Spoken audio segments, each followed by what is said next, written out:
Les océans couvrent plus de 70% de la surface de la Terre. En moyenne, l'océan a une profondeur de 8 Empire State Buildings et moins de 5% de ces mystérieuses profondeurs ont été explorées. Il est même possible de trouver des lacs et des rivières sous l'océan. Ils sont plus denses que le reste de l'eau qui les entoure et on peut donc clairement voir la différence. Lorsque le corail se trouve dans les eaux peu profondes, la lumière intense du soleil peut endommager les algues qui vivent à l'intérieur. Pour protéger l'algue, le corail produit certaines protéines qui agissent comme une sorte d'écran solaire. La majeure partie de l'océan n'a peut-être pas été explorée, mais ce que nous savons, c'est qu'environ 20 millions de tonnes d'or sont dispersées dans ces eaux sombres. Il est disséminé en très petite quantité, c'est pourquoi il n'est pas rentable de l'exploiter. Si nous pouvions l'extraire, chaque personne sur la planète recevrait 4 kilos d'or. Quand les requins ont besoin de leur café du matin, ils vont aussi chez Starbucks. En 2002, des chercheurs ont découvert une zone dans l'océan Pacifique appelée le café du requin blanc, où les grands requins blancs viennent pendant l'hiver. Ils s'y retrouvent, se racontent des blagues et rient des histoires sur le nombre d'humains qu'ils ont effrayés, puis retournent sur la côte pour nous effrayer de nouveau quand le temps se réchauffe. Tu as déjà goûté un café latte grand blanc ? Le point le plus large de l'océan Pacifique va de l'Indonésie à la Colombie, et à cet endroit, il fait 20 000 km de large, soit plus de 5 fois le diamètre de la Lune. On pourrait imaginer que les océans sont froids, surtout dans les profondeurs où la température n'est que de 4,4 degrés. Mais il y a une exception. L'eau qui sort des évents hydrothermaux au fond de la mer a une température pouvant atteindre 400 degrés. Les humains sont les seuls animaux dont le cerveau rétrécisse avec l'âge. Il peut même le faire à cause de l'isolement et de la solitude. Les autres animaux, même certains de nos lointains cousins d'une autre branche de l'arbre généalogique, comme les singes et les chimpanzés, n'ont pas ce problème. La télévision serait-elle responsable ? Nos tympans n'ont rien à voir avec le sens de la vue, mais ils bougent quand même lorsque nous déplaçons nos yeux. Au cours d'une vie, notre cœur bat en moyenne plus de 2,5 milliards de fois. Certains ont compté. Notre nez peut détecter plus de 1000 milliards d'odeurs et nos lèvres sont des centaines de fois plus sensibles que le bout de nos doigts. 2 parties du corps ne cessent de grandir, le nez et les oreilles. Les cafards sont résistants. Ils peuvent survivre à des conditions extrêmes et sont là depuis que les dinosaures régnaient sur notre planète. Mais la reine des termites est la grande championne avec une durée de vie de 50 ans. C'est la durée la plus longue qu'un insecte puisse vivre. Les termites ordinaires ne vivent que 1 à 2 ans. Ce n'est pas de l'eau que les chameaux stockent dans leur bosse, mais de la graisse. Ils stockent l'eau dans leur sang. Les abeilles peuvent voler très haut, à plus de 9000 mètres d'altitude, ce qui est plus haut que l'Everest, le plus haut sommet de notre planète. Les paresseux sont capables de retenir leur souffle plus longtemps que les dauphins. Oui, ils ralentissent leur rythme cardiaque et peuvent rester ainsi pendant près de 40 minutes. Les dauphins doivent remonter à la surface pour reprendre de l'air toutes les 10 minutes. La Lune a des volcans et les scientifiques pensent qu'ils ont pu être actifs il y a environ 100 millions d'années, lorsque les dinosaures régnaient encore sur notre planète. Waouh! Le spectacle devait être magnifique! Il existe des pastèques de la taille d'un grain de raisin. Les cucamelons, ou melons de souris, ressemblent à de très petites pastèques, mais ont un goût d'agrumes. La souris kangourou ne ressent pas le besoin de boire de l'eau. Elle vit dans le désert du Nevada et, comme son habitat est très sec, elle a simplement appris à étancher sa soif grâce aux graines dont elle raffole. Tu penses peut-être que le stationnement est cher dans le quartier où tu vis, mais c'est probablement moins cher qu'une place de parking à Hong Kong. Une simple place de 13 mètres carrés devant The Center, qui est le 5e plus haut bâtiment de la ville, a été achetée pour près d'1 million de dollars. Ça fait beaucoup de tickets de bus. En parlant de choses chères, le hot dog le plus cher du monde coûte 169 $ et tu peux le goûter à Seattle. Un barista australien a établi un record mondial pour le plus grand nombre de cappuccinos réalisés en 1 heure, 420. Tu peux goûter l'ail avec tes pieds. Frotte une gousse directement sur tes pieds, n'oublie pas d'enlever tes chaussettes avant et attends. Le composé chimique responsable de son odeur unique peut être absorbé par la peau, même si la gousse n'est pas dans ta bouche. Au fait, les homards peuvent faire la même expérience. D'ailleurs, ils ressentent le goût de n'importe quel aliment avec leurs pattes. Les chercheurs ont trouvé beaucoup de traces d'animaux préhistoriques ou de nos ancêtres humains qui ont vécu il y a des milliers d'années. Des os, des dents, des outils en pierre et un morceau de chewing-gum datant de presque 10 000 ans. Au Tibet, il existe des pommes diamants noires qui ne sont ni vertes ni rouges, mais d'un violet foncé. L'endroit où elles poussent reçoit beaucoup de lumière ultraviolette pendant la journée, tandis que les températures baissent drastiquement pendant la nuit, ce qui fait que la peau de la pomme prend une couleur plus foncée. L'Australie possède un lac d'une couleur naturellement rose Malabar. Cette couleur inhabituelle est due au pigment d'un certain type d'algue qui y vit. Les nuages ont parfois l'air si doux qu'on dirait qu'ils sont faits de boules de coton géantes, mais il faut savoir qu'un nuage pèse en moyenne 500 000 kilos. Alors s'il te plaît, laisse-le tranquille là-haut. Un fermier de l'Iowa a eu un hoquet qui a duré 68 ans. Au début, il hoquetait environ 40 fois par minute, puis au bout d'un moment, seulement 20 fois. Cela signifie qu'il a passé 70% de sa vie à hoqueter. 1 million de secondes représente environ 12 jours, et 1 milliard de secondes représente presque 32 ans. Rien d'exceptionnel ici, juste un peu de mathématiques qui rappelle à quel point le temps est élastique. Les requins sont peut-être plus effrayants que les humains, mais nos dents sont tout aussi solides que les leurs, juste un peu plus petites. Jusqu'au début du 19e siècle, les Américains pensaient que les tomates étaient toxiques. Ils ont raté tellement de repas savoureux en croyant cela. Les agriculteurs ont découvert que non seulement les gens avaient des accents régionaux, mais que les vaches faisaient aussi des meuh différents selon la région où elles vivaient. Les girafes ont une langue qui peut mesurer jusqu'à 51 cm de long. Une petite crème glacée peut-être ? En fait, elles peuvent même courber les arbres avec leur langue. Il existe un type de méduse immortelle. Voilà qui ferait un bon logo pour une compagnie d'assurance vie. La Terre est en orbite autour du Soleil, mais passe à une vitesse fixe. Nous ne le sentons pas, mais elle ralentit au fur et à mesure que le temps passe. Donc notre journée durera 25 heures, dans environ 175 millions d'années. Ne prévois pas encore 7 heures supplémentaires dans ton emploi du temps. L'espace est immense, mais il y a manifestement beaucoup de vide, puisqu'il y a plus d'arbres, 300 milliards, sur notre planète que d'étoiles dans la Voie lactée. Seulement 300 à 400 milliards. Lorsque l'on évoque le plus grand désert du monde, tu imagines probablement la surface sablonneuse sans fin du Sahara, brûlant sous un ardent soleil. Eh bien, pas tout à fait. Le plus grand désert du monde est le désert polaire antarctique, qui couvre plus de 14,2 millions de kilomètres carrés. Cela semble étrange au premier abord, mais la définition d'un désert est un endroit qui reçoit moins de 250 mm de précipitations par an. Néanmoins, ça ne veut pas dire qu'il y fait chaud. Les autruches ne cachent pas vraiment leur tête dans le sable. Lorsqu'elles sentent un danger, elles abaissent leur tête, leur cou et leur corps vers le sol, ce qui les rend un peu moins visibles pour les prédateurs. Leurs cous de couleur claire se font dans le sable, donc on dirait que leur tête est enfouie. Le premier vol commercial a eu lieu au début du XXe siècle. C'était un vol de 23 minutes qui aura coûté 400 $ à chacun de ses passagers, soit environ 8 500 $ aujourd'hui, et l'avion volait entre deux villes de Floride. La célèbre reine d'Égypte, Cléopâtre, a vécu plus près de l'invention des téléphones portables que de l'époque où les grandes pyramides d'Égypte ont été achevées. Et en parlant de téléphone portable, aujourd'hui, plus de photos sont prises toutes les 2 minutes que pendant tout le 19e siècle. Bon, ajoutons-en une de plus à ces statistiques. Cheese! Il était une fois, au fond des océans, un monstre géant surnommé le Kraken. Les gens croyaient autrefois qu'il vivait dans les eaux près de la Norvège et du Groenland. La première fois que quelqu'un a écrit au sujet du Kraken, c'était il y a très longtemps. Il s'agissait d'un homme du nom d'Erik Pontoppidan, originaire du Danemark. Dans un livre intitulé « Histoire naturelle de la Norvège », il a écrit que le Kraken s'apparentait à une immense pieuvre ou à une énorme seiche, et qu'il pouvait entraîner les navires au fond de l'océan. Plus tard, les gens ont commencé à imaginer le Kraken comme une sorte de calamar géant. Aujourd'hui encore, l'histoire du Kraken est très populaire et on la retrouve dans des livres, des films ou des jeux vidéo. Les histoires entourant le Kraken peuvent sembler ne relever que du folklore ou de la mythologie locale. Pourtant, en 2004, le premier calamar géant a été photographié. Cette découverte étonnante a été réalisée par une équipe de scientifiques japonais qui travaillaient depuis des années en vue de saisir un calamar géant vivant sur pellicule. Ils ont utilisé une ligne munie d'un appât à laquelle était attachée une caméra, tout cela pour attirer le calamar géant à la surface. Ils ont également eu recours à un leurre spécial imitant les motifs ondoyants d'une petite créature pour débusquer la créature. Après plusieurs jours d'attente, l'équipe a finalement vu sa chance tourner. L'image a montré les longs tentacules et les grands yeux du gigantesque mollusque, ainsi que la forme particulière de son corps. Mais l'équipe ne s'est pas arrêtée là. En 2012, une autre équipe de scientifiques, cette fois travaillant pour le National Geographic, a filmé pour la première fois un calamar géant au sein de son habitat naturel. Ces images ont permis au monde entier de mieux comprendre le calamar géant ainsi que son comportement. Tu as certainement déjà entendu parler de ce mythe.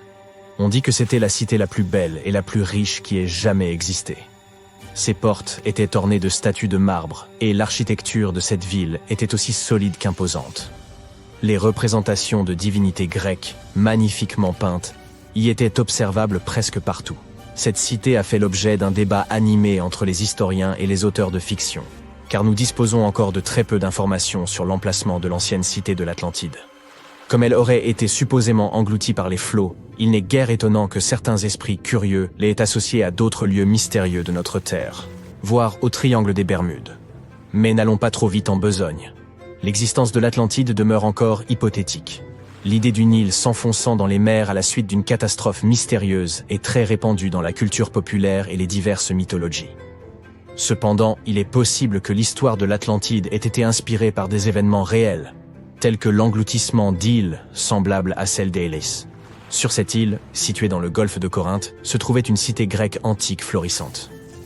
Connue pour sa prospérité et sa richesse, elle était également un important centre spirituel pour les Grecs. La ville abritait un temple dédié au puissant dieu Poséidon, dont on pensait qu'il protégeait lui-même la ville. Cependant, une nuit fatidique de l'an 373 avant notre ère, un énorme tremblement de terre frappa la région. Le sol trembla violemment et la ville fut engloutie par la mer en quelques minutes. Les habitants d'Élis, incapables d'échapper au désastre, disparurent tous sous les flots. L'engloutissement d'Élis fut une véritable tragédie pour les Grecs de l'Antiquité et fut considéré comme une punition infligée par les dieux eux-mêmes. Beaucoup pensaient que la prospérité et l'ubris de la cité les avaient courroucés et qu'ils avaient puni la ville en la détruisant. Celle-ci est restée sous les eaux pendant des millénaires, et ce n'est qu'au XXe siècle qu'elle a été redécouverte par des archéologues modernes. Aujourd'hui, la majeure partie de la ville demeure encore submergée. Puisque nous parlons de mythes grecs, il nous faut mentionner la célèbre cité de Troie. Il s'agit d'une ville légendaire de la Turquie antique.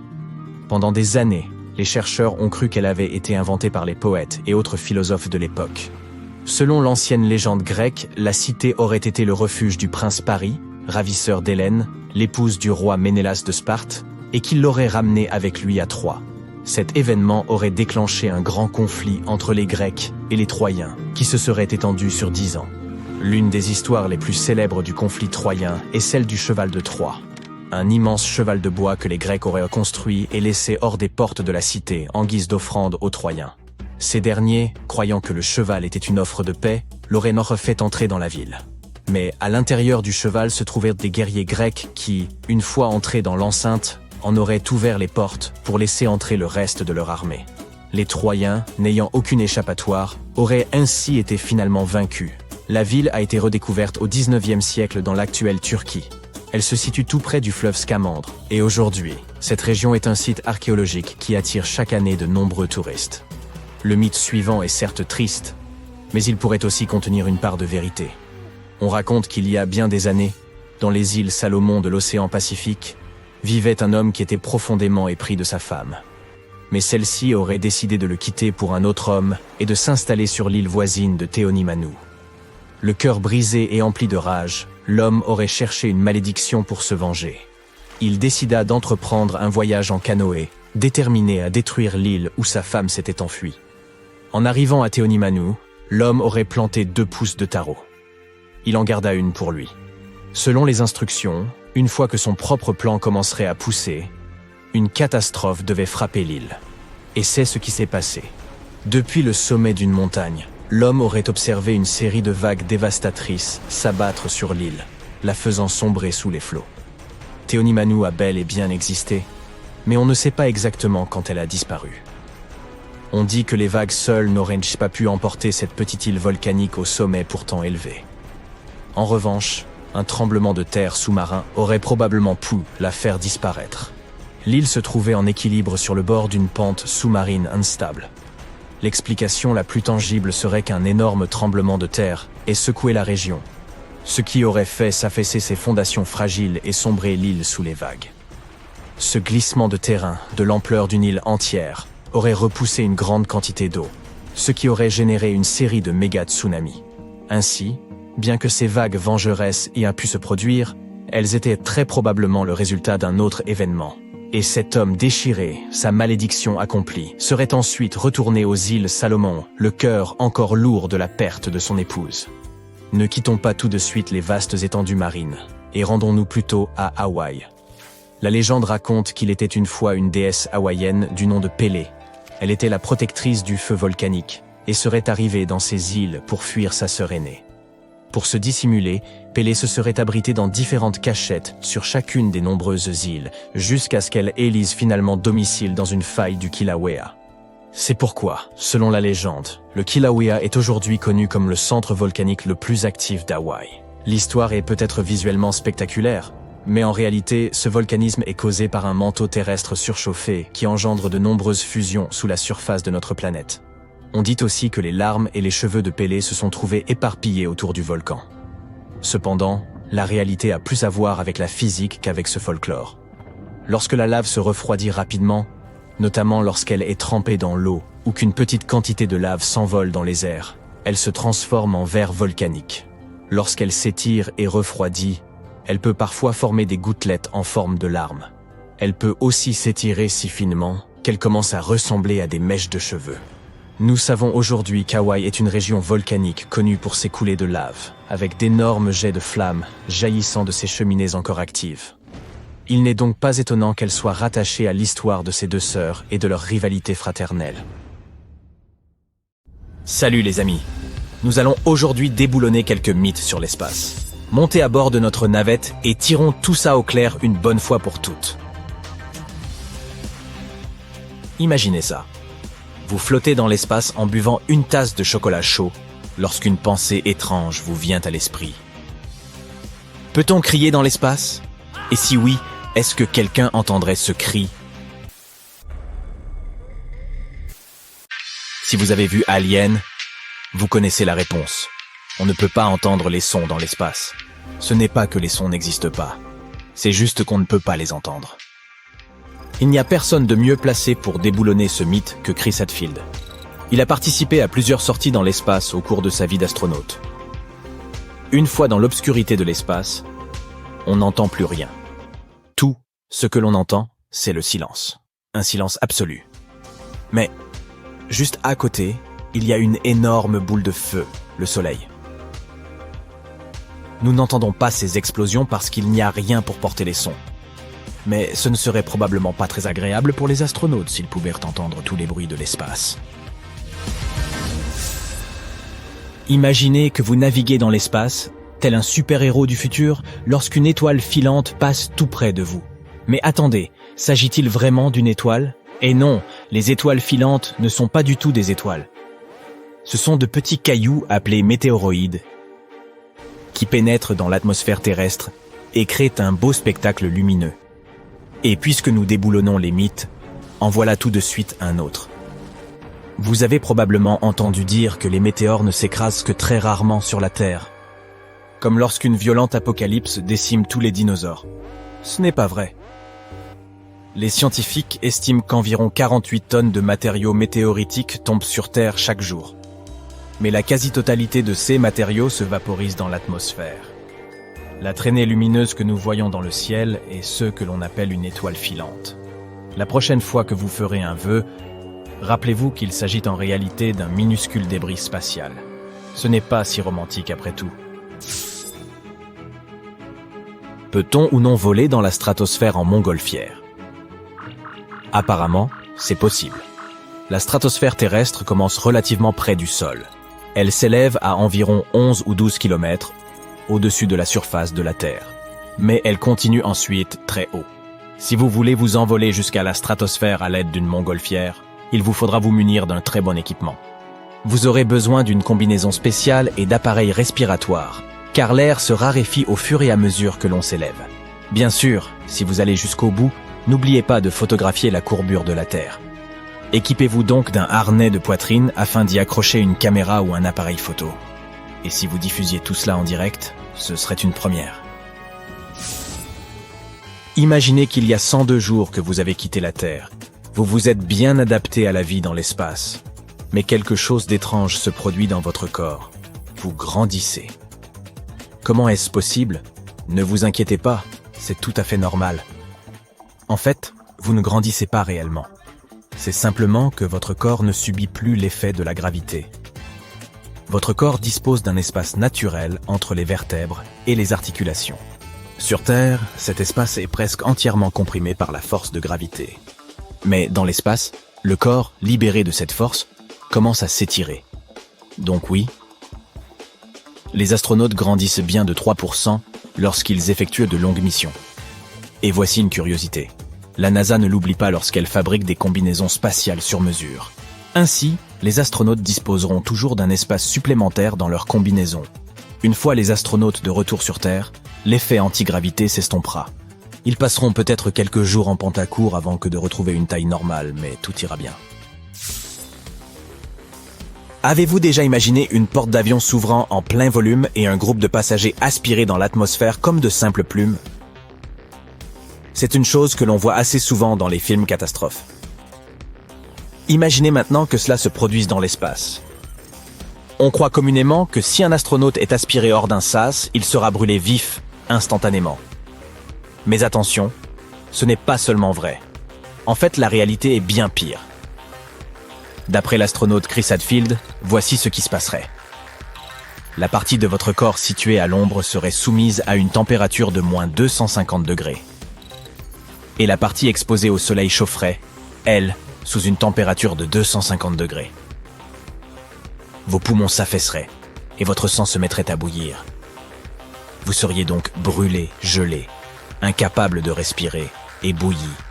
Peu recommandé. Combien de fois avez-vous déjà entendu dire que les astronautes devaient pas s'entraîner chaque seconde de la journée sous peine de s'évanouir? Il s'agit d'un mythe. Vous vous souvenez de ce que nous avons dit de la gravité? En raison de l'absence de gravité dans l'espace, notre corps n'a pas à travailler très dur. Nos torses n'ont pas à porter le poids de nos têtes. Et nous n'avons pas à faire d'efforts pour bouger nos jambes, car on ne marche pas vraiment dans l'espace. Imaginez maintenant que vous viviez ainsi pendant 6 mois, voire 1 an. Vos muscles se transformeraient vite en gelée. Voilà pourquoi les astronautes s'entraînent. Ils s'attachent et courent sur un tapis roulant, ou ils font de l'haltérophilie sur une machine spéciale. De cette façon, leurs muscles ne ressentent pas trop l'absence de la gravité. Ils doivent cependant s'hydrater. Si j'étais astronaute, je demanderais à la NASA si je peux emporter ma gourde d'eau douce dans l'espace avec moi. Vous avez peut-être entendu dire que l'espace sent le steak brûlé, ou la sauce barbecue. Même si cela semble absurde, ce mythe est plus vrai que faux.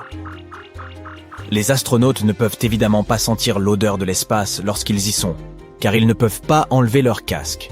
Ils sentent généralement cette odeur une fois que leur véhicule s'est amarré et qu'ils ont ouvert le sas. Apparemment, cette odeur est due à la présence d'hydrocarbures flottant dans l'espace. Qui l'eût cru? Laissez-moi à présent vous poser une question. Pensez-vous vraiment que si les astronautes pouvaient voler à la vitesse de la lumière, ils ne vieilliraient pas d'une seule seconde? Je savais que vous diriez non. Tirons cela au clair. Tout d'abord, nous n'avons pas encore trouvé comment voyager à la vitesse de la lumière. Cela nécessiterait une immense quantité d'énergie et nous ne disposons pas de la technologie nécessaire. Deuxièmement, même si nous parvenions à mettre un humain à l'intérieur d'un vaisseau voyageant à la vitesse de la lumière, cette personne continuerait à vieillir. Elle vieillirait différemment des personnes restées sur Terre. C'est un fait, mais elle vieillirait quand même. Vous croyez vraiment que l'immortalité existe? Et non. Si vous avez vu Avatar 1, vous vous souvenez certainement que les humains ne réussissent à atteindre Pandora que grâce au cryosommeil. Ils congèlent leur corps, les placent dans des lits cryogéniques et voyagent pendant des années sans vieillir. Oui, cela semble incroyable, mais cette technologie n'existe pas encore. Notre corps est principalement constitué d'eau, n'est-ce pas? Et quand on congèle de l'eau, elle se dilate. C'est pourquoi il ne faut jamais laisser une canette de soda sans surveillance dans le congélateur. À l'heure actuelle, si nous congelions le corps d'une personne, l'eau qu'il contient se dilaterait, et cela endommagerait les tissus et les organes. Alors non, nous ne pouvons pas cryodormir pour voyager dans l'espace, pas encore tout au moins. Voici une idée folle. Que se passerait-il si un astronaute emportait un drone lors d'une sortie dans l'espace? À moins qu'il ne s'agisse d'un drone conçu par la NASA, l'engin gèlerait et brûlerait probablement sans protection spéciale. Mais on peut toujours rêver, pas vrai? Aujourd'hui, nous partons en voyage dans l'histoire de l'art. Notre objectif principal est de percer le mystère de savoir si toutes les statues anciennes ont toujours été blanches. Nous allons visiter des musées et même voyager dans le temps pour essayer d'avoir un aperçu de ce à quoi ressemblaient vraiment ces statues à l'époque. Pour commencer, nous atterrissons à New York. Nous montons les célèbres marches du Met, le Metropolitan Museum of Art, et nous entrons dans cet énorme musée. Nous empruntons un couloir et arrivons dans la salle où se trouve l'une des plus grandes collections au monde de statues grecques et romaines antiques. En admirant le large éventail de statues, une chose saute aux yeux. Elles sont principalement blanches. C'est logique puisque leur matériau principal est le marbre blanc. Pendant des siècles, les historiens, les archéologues et les chercheurs ont toujours considéré ce fait comme acquis. Ces statues n'ont-elles pas toujours été blanches ? Jusqu'à ces dernières décennies, ce n'était pas une question dont on discutait. Mais dans les années 1980, des chercheurs ont déterré une ancienne statue grecque qui était clairement pigmentée. Cette nouvelle découverte les a poussés à se demander si toutes les statues antiques étaient peintes. Jetons un coup d'œil attentif à cette œuvre d'art. On a découvert que cette statue grecque du IIIe siècle avant notre ère était presque entièrement peinte. Toujours dans sa forme originale. Nul besoin d'être un expert pour remarquer que la statue porte encore certaines de ses couleurs d'origine, avec quelques nuances de bleu et de rouge. En réalité, cette statue n'est pas une exception. C'est la norme. Il s'avère que les civilisations anciennes peignaient effectivement leurs sculptures avec des couleurs vives et lumineuses, mais quelque part le long de notre ligne de temps historique, cette information s'est perdue. Selon les chercheurs, pigmenter les sculptures était un moyen de rapprocher leur représentation de la vie réelle. Nous vivons bien dans des couleurs vives. Alors pourquoi l'art ne le reflèterait pas ? Prenons un peu de recul pour comprendre ce qui s'est passé. Pourquoi les galeries de nos musées sont-elles remplies de statues désespérément blanches ? Tu as sans doute entendu parler de Michel-Ange. C'est un célèbre sculpteur italien à qui l'on doit notamment l'iconique David et le plafond de la chapelle Sixtine. Michel-Ange était l'un des peintres les plus emblématiques de la Renaissance. La Renaissance est une période historique au cours de laquelle les artistes, philosophes et scientifiques européens ont développé un intérêt renouvelé pour les créations de la Grèce et de la Rome antique. Des artistes comme Michel-Ange ont étudié une série de sculptures romaines, comme par exemple le groupe de Laocoon. Ils sont tombés amoureux de leurs figures réalistes et de leur marbre blanc immaculé. La seule chose qu'ils ne savaient pas, et ils n'avaient pas la technologie pour le savoir, c'est si les pigments colorés de ces sculptures avaient déteint. Après tout, elles ont été trouvées après avoir été enterrées ou laissées à l'air libre pendant des années. On pense que cette statue en particulier, le Laocoon, avait des serpents et des manteaux colorés, par exemple. Lorsque les artistes de la Renaissance ont entrepris de rendre hommage aux artistes antiques, ils ont également laissé leurs chefs-d'œuvre à nu. Ils ont sculpté directement sur le marbre et les ont laissés blancs, sans pigmentation, probablement parce qu'ils pensaient que c'était ainsi que les choses se faisaient autrefois. Les œuvres de Michel-Ange et de ses pairs ont influencé toute une génération de sculpteurs par la suite. Cette façon de faire de l'art a donc voyagé jusqu'au temps moderne, sans qu'on se pose trop de questions. Pourtant, les preuves de la présence de pigments de couleur dans les statues anciennes sont nombreuses. Certaines recherches révèlent que les érudits savent depuis au moins un siècle que les sculptures antiques n'étaient pas toutes blanches à l'origine. D'autres études suggèrent que cette découverte pourrait avoir eu lieu encore plus tôt. Au début des années 1980, l'archéologue Vinzenz Brinkmann a fait une énorme découverte. Alors qu'il était étudiant à l'université Ludwig Maximilian à Munich, il a développé une technologie capable de détecter la polychromie dans d'anciens échantillons de statues grecques. La polychromie est l'art de peindre en plusieurs couleurs. Quoi qu'il en soit, il a été surpris par sa découverte et s'est demandé pourquoi les autres chercheurs et archéologues n'en parlaient pas. Il se trouve que la première découverte que les statues anciennes n'étaient pas si blanches a eu lieu il y a longtemps, bien avant la naissance de Brinkmann. Elle a eu lieu pendant l'exhumation de Pompéi, dans les années 1700. Comme tu le savais peut-être, la ville de Pompéi dans le sud de l'Italie a été entièrement recouverte de lave après l'éruption soudaine du mont Vésuve.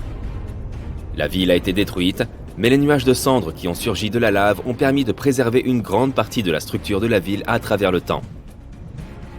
Pour le plus grand bonheur des historiens de l'art et des archéologues, Pompéi est devenu un terrain de fouilles privilégié pour comprendre la Rome antique. Les chercheurs y ont trouvé plusieurs fresques conservées qui représentaient des scènes de la vie quotidienne romaine.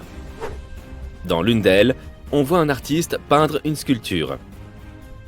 Ce fait a été documenté par un historien de l'art très célèbre, connu sous le nom de Johann Joachim Winckelmann. Il est aussi considéré comme le père de l'histoire de l'art.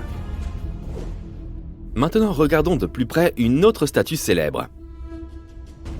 Pour l'admirer, il faut aller à Rome et visiter les musées du Vatican. La statue est une représentation classique de César Auguste. Au cas où tu ne le saurais pas, il est le fondateur de l'Empire romain et le premier empereur de Rome. C'est un personnage important. La sculpture s'appelle l'Auguste de Prima Porta. Tu l'as peut-être déjà vue dans un manuel d'histoire. Il se trouve qu'elle est toujours représentée sous sa forme de marbre blanc. Mais selon une découverte archéologique des années 1860, la statue originale était bien plus colorée. Selon les archéologues, la statue d'Auguste de Prima Porta avait une tunique rouge, une armure jaune et un manteau violet. Il est important de garder à l'esprit que les couleurs n'étaient pas fabriquées artificiellement comme aujourd'hui. Les artistes ne pouvaient produire des couleurs qu'à partir de ressources naturelles.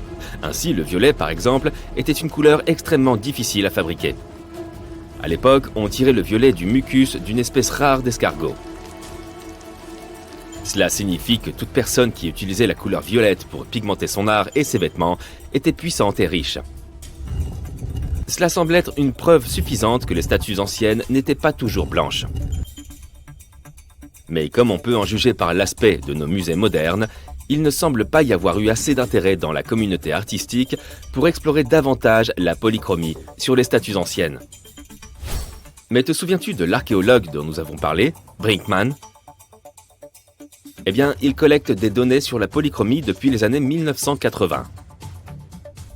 À un moment donné, il a même commencé à fabriquer des répliques colorées de ces statues. La technologie utilisée est loin d'être simple. Pour reconstituer ces œuvres d'art anciennes, Brinkmann en fait une copie en plâtre en 3D. Ensuite, il les peint à la main avec l'aide de sa femme. Pour découvrir quelles couleurs étaient utilisées dans les sculptures originales, Brinkmann utilise la lumière UV. Certains pigments brillent sous la lumière UV, exposant des traces qui seraient autrement invisibles. Prenons l'exemple de cet archer coloré. Regarde ces couleurs. Cette pièce est la reconstitution d'un archer en marbre dans le costume d'un cavalier. Pour représenter fidèlement l'archer, les restaurateurs ont dû faire de nombreuses recherches sur l'histoire de la région où la pièce a été trouvée à l'origine. Car les couleurs ont une signification culturelle. Associée à la technologie UV, cela a permis la reconstruction que l'on peut admirer maintenant. Cela semble très éloigné de l'idée que l'on se fait de ce que les Grecs auraient fait. Mais c'est censé ressembler exactement à l'original. Selon Brinkmann, on ne devrait pas être si surpris que les anciennes civilisations occidentales aient utilisé des couleurs vives pour dépeindre la réalité. Après tout, les Romains et les Grecs ont été fortement inspirés par les œuvres d'art de la civilisation égyptienne, de l'ancienne Mésopotamie et de l'Asie. Par exemple, si l'on regarde le célèbre sphinx égyptien, on peut être amené à croire qu'il a toujours eu cette apparence. Mais ce n'est pas du tout le cas. Des études modernes et des reconstructions virtuelles du monument nous montrent qu'il était très coloré. Le corps de la statue aurait été peint en couleur terre cuite, tandis que la coiffe royale qui entoure la tête aurait été dorée et bleue. Toutes ces couleurs étaient considérées comme importantes à l'époque égyptienne, et il était tout à fait approprié de les utiliser pour représenter un pharaon. Tout se passa en 1708. Le 8 juin, le galion espagnol San José rentrait en Espagne depuis les Caraïbes. Au total, il y avait 17 navires. Le capitaine du San José savait qu'il allait avoir des ennuis, car des navires anglais rôdaient dans la région. Il savait qu'il serait à la recherche du trésor chargé sur les navires. La valeur du trésor venu du Nouveau Monde était si astronomique qu'il pouvait bouleverser le cours des événements en Europe. Pour être en sécurité, le galion espagnol devait atteindre Cartagena de Indias, là que se trouve aujourd'hui la Colombie. Malheureusement, un autre destin attendait le San José. Les 4 navires anglais apparurent. Le galion ne put leur échapper. Ils n'avaient d'autre choix que de faire demi-tour et de se battre. C'est alors que le chaos commença. Les drapeaux rouges indiquant que la bataille avait commencé. Les canons en action. L'odeur de la poudre. Personne ne sait exactement comment tout cela se termina. À la tombée de la nuit, il était difficile de voir clairement ce qui se passait. La seule chose qui est restée dans l'histoire est le naufrage du vaisseau amiral San José, puis le silence. Vaisseau amiral, le San José était un galion très important d'un point de vue stratégique. Il transportait une quantité incroyable de métaux précieux tels que de l'or et de l'argent, mais aussi des perles et des pierres précieuses telles que les émeraudes. Tout cela resta au fond de l'océan pendant les 3 siècles suivants. Mais comment ce trésor perdu se transforma-t-il en légende? Tout d'abord, les estimations financières du trésor avancées par les scientifiques choquèrent tout le monde. Le navire aurait transporté entre 7 et 12 millions de pesos. D'accord, ce n'est peut-être pas la fortune d'Elon Musk, mais aujourd'hui cela représente environ 10 milliards de dollars. Avec cet argent, vous pourriez vous offrir des jets privés, un parking de Lamborghini et même un joli manoir. Et encore, il vous resterait encore beaucoup d'argent. À l'instar des pièces trouvées sur le Titanic, on pourrait penser que tout cela a dû rouiller. Mais lorsqu'il s'agit d'or, les choses se passent différemment. Le Titanic ne transportait pas d'or, ou du moins pas beaucoup. Les bijoux qui se trouvaient sur le Titanic étaient des effets personnels. Or, ce qui est génial avec l'or, c'est qu'il ne réagit jamais avec l'oxygène. Cela signifie que l'or véritable ne rouille pas et ne ternit pas. Si votre collier en or devient un peu plus foncé, c'est le signe qu'il ne s'agit pas d'or pur, mais d'un alliage, ce qui est également intéressant, car vous pouvez facilement le nettoyer. Pour en revenir au trésor perdu de San José, les pièces d'or qui s'y trouvent, même plus de 300 ans plus tard, sont censées avoir le même aspect aujourd'hui que le jour où elles ont été frappées. Revenons maintenant à l'endroit où le navire est censé avoir coulé. Vous vous souvenez que je vous ai dit que le capitaine voulait se rendre au rivage où se trouve aujourd'hui la Colombie? Eh bien, le 4 décembre 2015, le navire a effectivement été retrouvé dans les eaux de la Colombie. Comme pour beaucoup d'autres choses importantes aujourd'hui, le monde l'a appris par un tweet, envoyé par le président colombien de l'époque, Juan Manuel Santos. Cela fait des décennies que l'on cherchait le San José, et une fois qu'il a été retrouvé, sa popularité n'a fait que croître, et les mythes à son sujet se sont multipliés. L'une des légendes fut racontée par le seigneur Santos lui-même. Après la découverte de l'épave, il accorda une brève interview à la radio. Le fait est que la découverte était plutôt inattendue. De nombreuses personnes ont consacré beaucoup de temps et d'efforts à la recherche de cette épave, et beaucoup d'entre elles avaient même abandonné l'espoir de la trouver un jour. Juan Manuel Santos raconta comment l'épave avait été découverte. Lors d'un événement officiel à l'extérieur de la Colombie, il fut abordé par un homme. Celui-ci ressemblait au célèbre écrivain Hemingway. Il portait une barbe blanche et avait des cheveux blancs. La seule chose que voulait cet homme à l'allure d'Hemingway, c'était 2 minutes de temps de parole de Santos. Le président céda et écouta cet homme. Ce qui se passa ensuite est incroyable. L'homme sortit une carte ancienne, plus précisément une copie soigneusement encadrée, et dit au président que personne d'autre ne la connaissait. L'homme pointa du doigt un endroit précis, en déclarant que c'était l'endroit exact où se trouvait le trésor, et que cet endroit ne figurait sur aucune autre carte.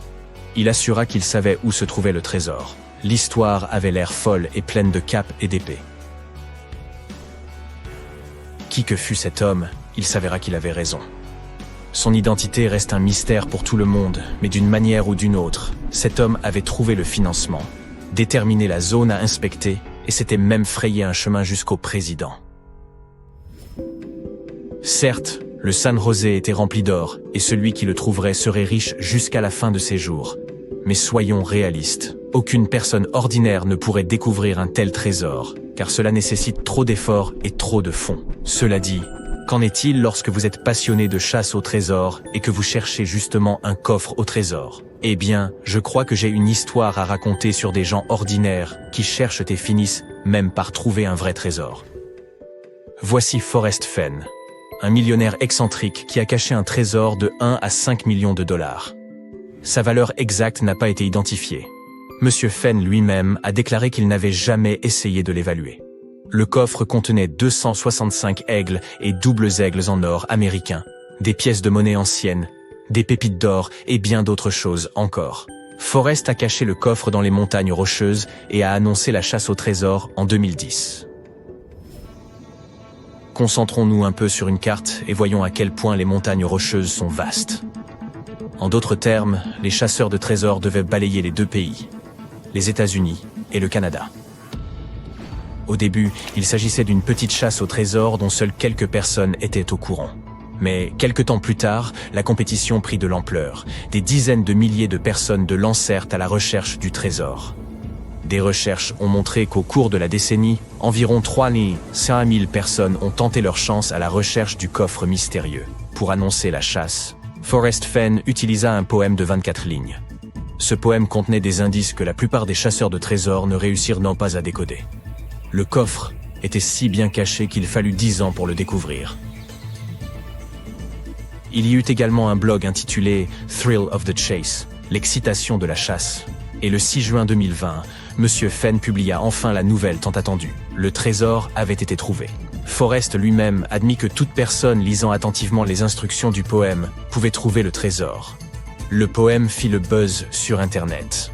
De nombreux internautes essayèrent de décoder les 9 indices qu'il contenait.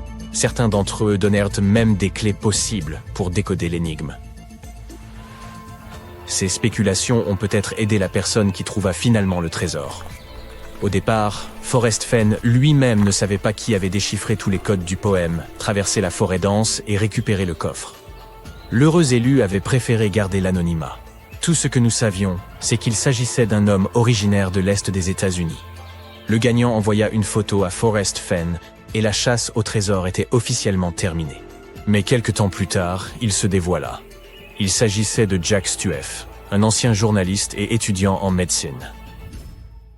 Le trésor était caché sous une voûte d'étoiles dans une forêt des montagnes rocheuses. La végétation y est luxuriante, ce qui explique que le coffre ait été caché en profondeur. Le coffre n'a jamais été déplacé de l'endroit où il a été caché à l'origine. L'endroit exact est encore inconnu. Mais nous savons que le trésor a été caché dans le Wyoming.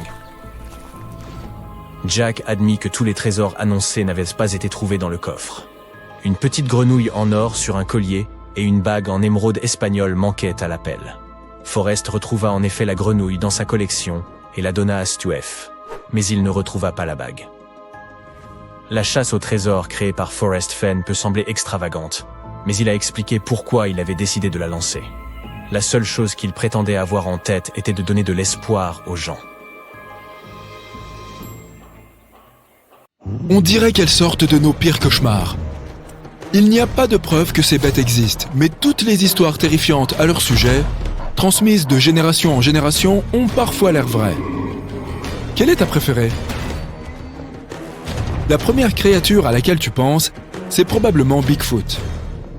Une créature immense aux traits de singe qui laisserait des traces de pas géantes qui donnent à penser aux habitants des zones nord-ouest du Pacifique qu'elle existe peut-être vraiment. Il existe d'autres légendes sur d'autres créatures. Comme la légende du monstre de Mogollon, parfois appelé le Bigfoot de l'Arizona. Cette créature mesurerait 2 mètres de haut et aurait des yeux rouges. Elle aurait été aperçue dans les environs du Mogollon Rim. On dit qu'elle est couverte de poils marron roux ou noirs, sauf son visage, son torse, ses pieds et ses mains. Elle reproduirait les bruits de la faune du coin, comme les cris des coyotes et les chants des oiseaux. On dit qu'elle explore les sites de camping dès que la nuit tombe. Elle construirait des nids avec des brindilles, des aiguilles de pin et des feuilles. Si tu es dans le coin et que quelqu'un que tu ne vois pas te jette des cailloux, ouais, c'est forcément le monstre du Mogollon. Cette créature serait omnivore. Elle se nourrit d'animaux et de plantes. On dit qu'elle préfère se déplacer la nuit à la recherche de proies innocentes dans les bois. Urayuli, une créature mythique de 3 mètres de haut qui se cacherait dans les bois du sud-ouest de l'Alaska. C'est une bête géante connue pour avoir des bras et des jambes extrêmement longs. La légende dit que ses bras dégingandés sont si grands qu'ils arriveraient aux chevilles. La créature serait recouverte d'une épaisse fourrure. La seule chose qui n'est pas couverte de poils que tu peux distinguer sur son visage sont ses yeux brillants. La légende dit que l'Urayuli utilise ses yeux lumineux pour hypnotiser ses proies. Mais nous ne sommes pas d'accord, puisque d'autres histoires affirment que l'Urayuli préfère manger du cerf et qu'il est inoffensif pour les humains. Selon certaines personnes, l'Urayuli est une sorte de Bigfoot. Wendigo. On dit que cette terrifiante créature se cache dans les forêts du nord du Canada et des États-Unis à la recherche de ses victimes. Selon la légende, Wendigo était un chasseur qui s'est perdu un jour et le froid l'aurait transformé en une bête de 4 mètres à la peau desséchée et tirée sur ses longs os pointus. Cette créature est apparue pour les premières fois dans des histoires au XXe siècle. Les habitants du coin affirment que la bête vit encore et qu'elle erre à travers la forêt à la recherche de personnes perdues qu'elle pourrait enlever. Le monstre du lac Worth, cette créature effrayante, moitié homme, moitié chèvre, est aussi appelée le monstre de l'île. On dit que c'est une bête de 2 mètres de haut si forte qu'elle peut balancer des pneus comme si c'était des jouets en plastique. Dans le pire des cas, elle apparaît dans le noir en sautant depuis les arbres sur le capot des voitures en mouvement. C'est comme ça qu'elle a été décrite par les premières personnes qui disent l'avoir aperçue. Le lac Worth se trouve à l'ouest de Dallas et à l'est du Fort Worth. Il y a une masse de terre au milieu de ce lac mystique, appelé île de Greer. Selon la légende, c'est là que l'affreuse créature, aussi appelée Bigfoot de Fort Worth, habite. Et c'est là aussi que se rendent les curieux pour chercher des preuves de l'existence de la bête. Il se cache dans le noir avec ses yeux rouges. Il s'agit de l'homme papillon, une créature humanoïde aperçue dans les années 60 à Point Pleasant, en Virginie de l'Ouest. Une froide nuit de novembre 1966, 2 couples de jeunes disent avoir vu une grande créature grise avec des yeux rouges brillants. Elle ressemblait à un homme volant avec des ailes d'une envergure d'environ 3 mètres. Les 2 jours suivants, de plus en plus de personnes disent avoir vu la même créature. Plus tard, un biologiste de l'Université de la Virginie de l'Ouest a rapporté aux journaux que cette description correspondait à celle de la grue du Canada. Il s'agit d'un grand oiseau américain dont la taille correspond à celle d'un être humain. Son envergure est d'environ 2 mètres et il a des cercles rouges autour des yeux. Cet oiseau s'est probablement retrouvé hors de sa route de migration et a été à l'origine de ces histoires.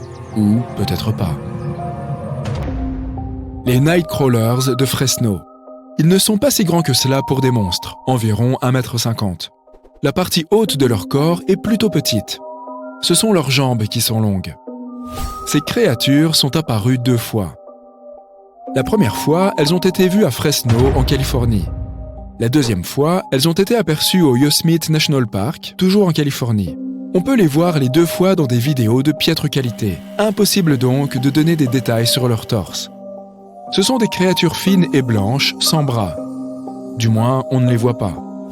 Elles ont des petits pieds qui ressemblent à des poteaux. Tu as déjà entendu parler du Slide Rock Bolter ?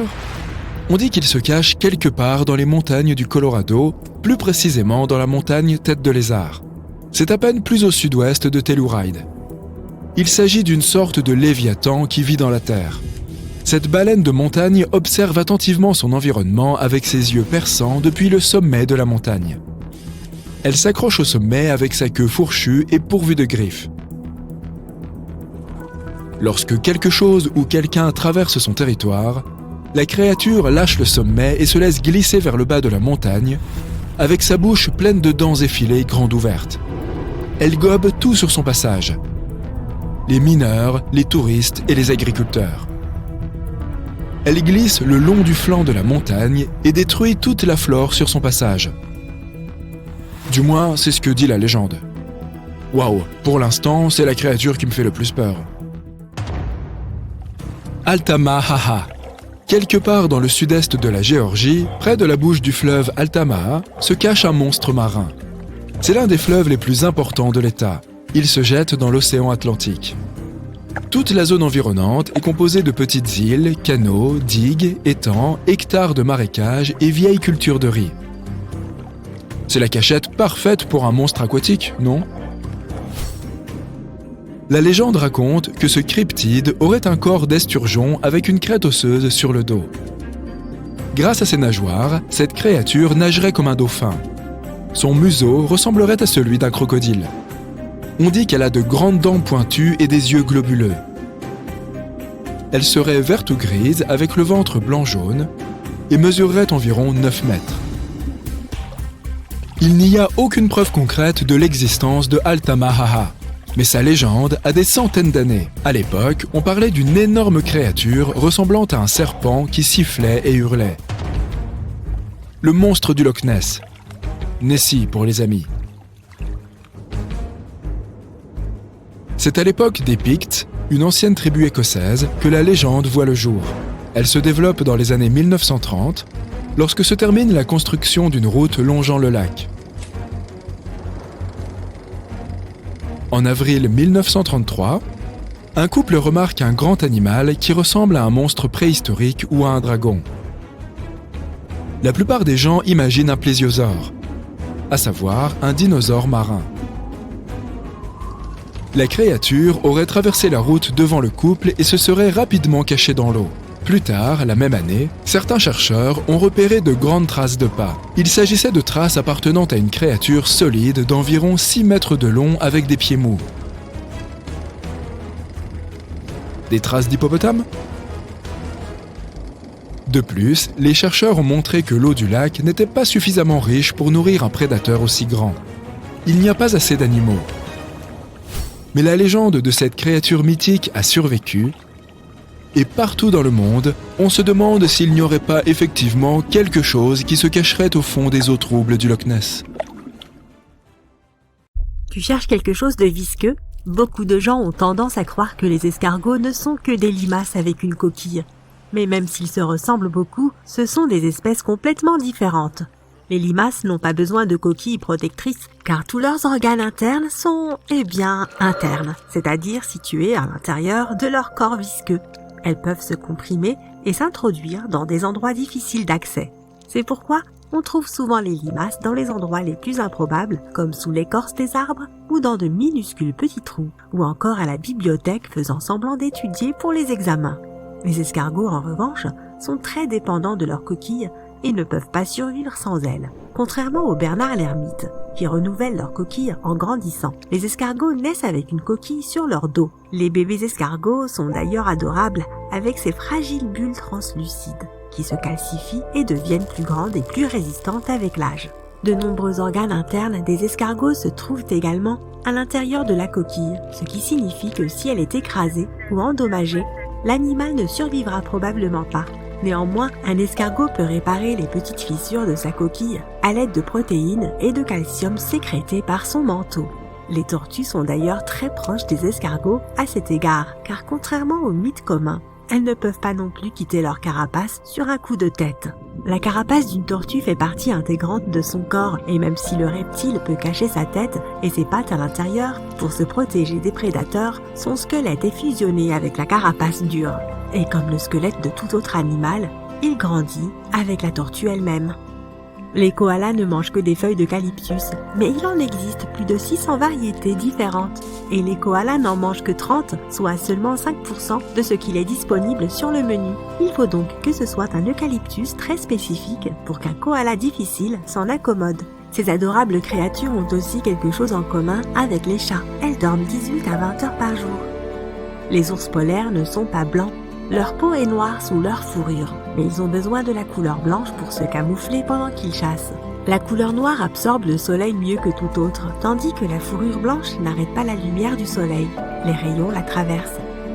En un sens, un ours polaire a plutôt une fourrure transparente. Il existe un mythe selon lequel les chats et les chiens voient le monde en noir et blanc. En réalité, ils ne peuvent tout simplement pas distinguer certaines couleurs. Personne ne sait exactement comment les chiens voient. Certains pensent qu'ils ne distinguent que 2 couleurs. Ce pourrait être le bleu et le jaune pour ce que nous en savons, mais ils peuvent percevoir les nuances d'autres couleurs mieux que les humains. Et les chats ont une merveilleuse vision nocturne. Ils ont besoin d'environ 7 fois moins de lumière qu'un humain pour voir dans l'obscurité.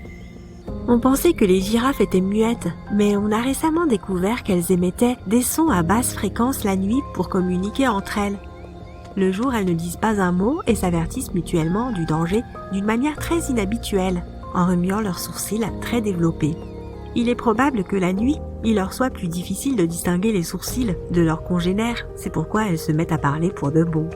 Toujours à propos des girafes, ces animaux dorment bien plus de 30 minutes par jour, mais probablement pas autant que toi. Leur rythme de sommeil est assez typique. Après avoir surveillé un troupeau de girafes, les chercheurs ont découvert qu'elles dormaient la nuit et faisaient de courtes siestes l'après-midi. Au total, chaque girafe a environ 5 heures de sommeil par jour. Et d'ailleurs, un troupeau de girafes s'appelle en fait une tour de girafes.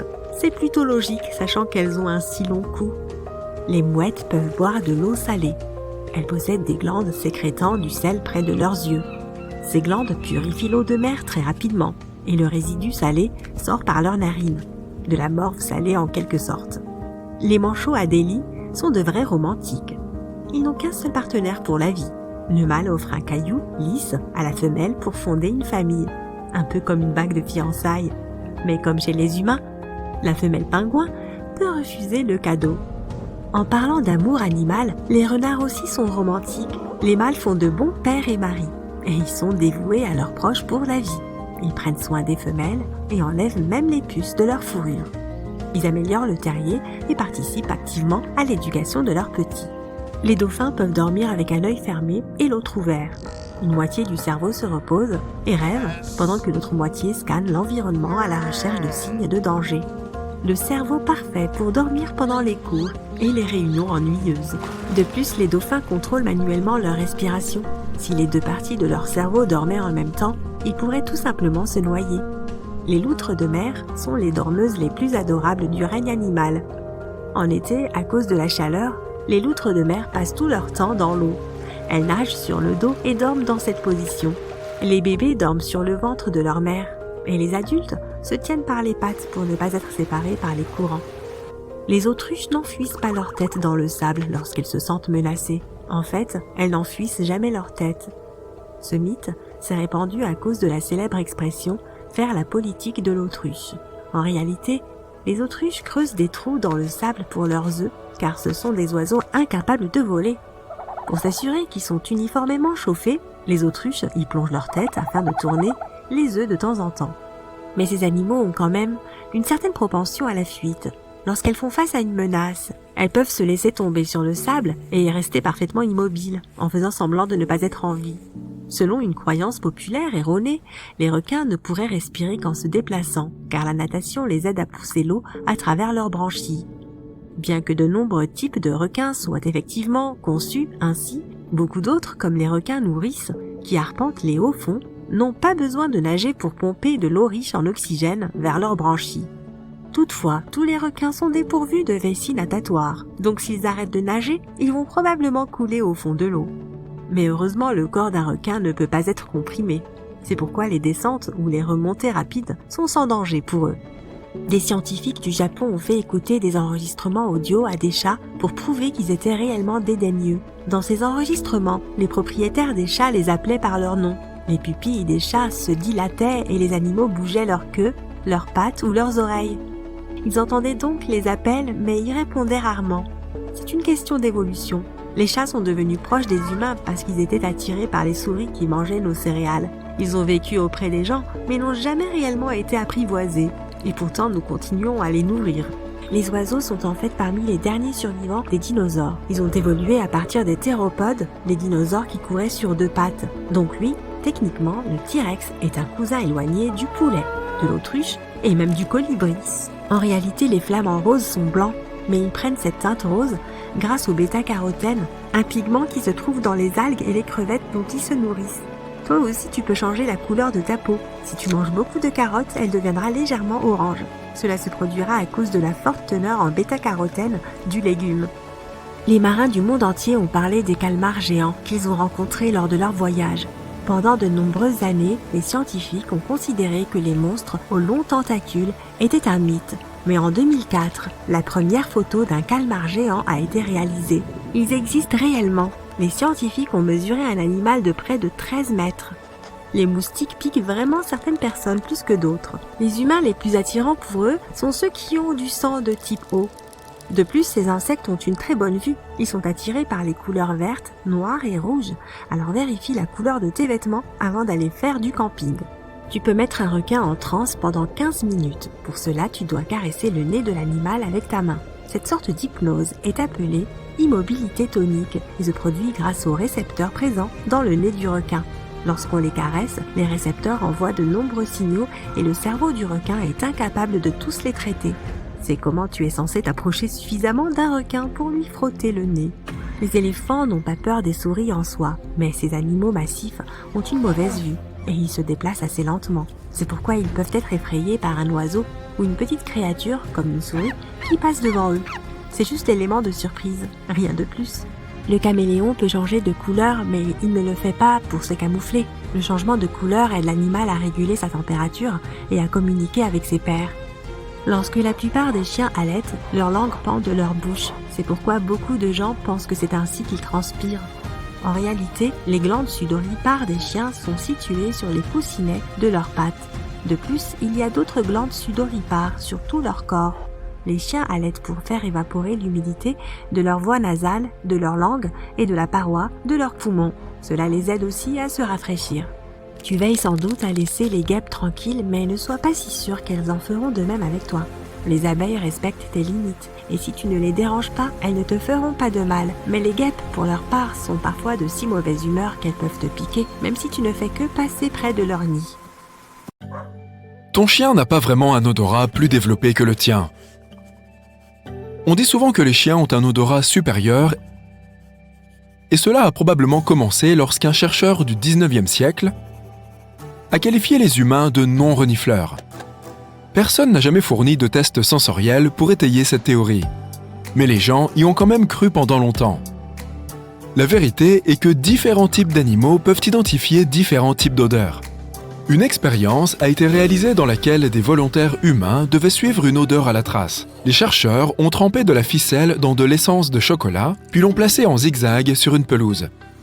Les volontaires n'étaient pas autorisés à utiliser d'autres sens. Ils avaient les oreilles bouchées, les yeux bandés, et ils portaient des gants épais et des genouillères.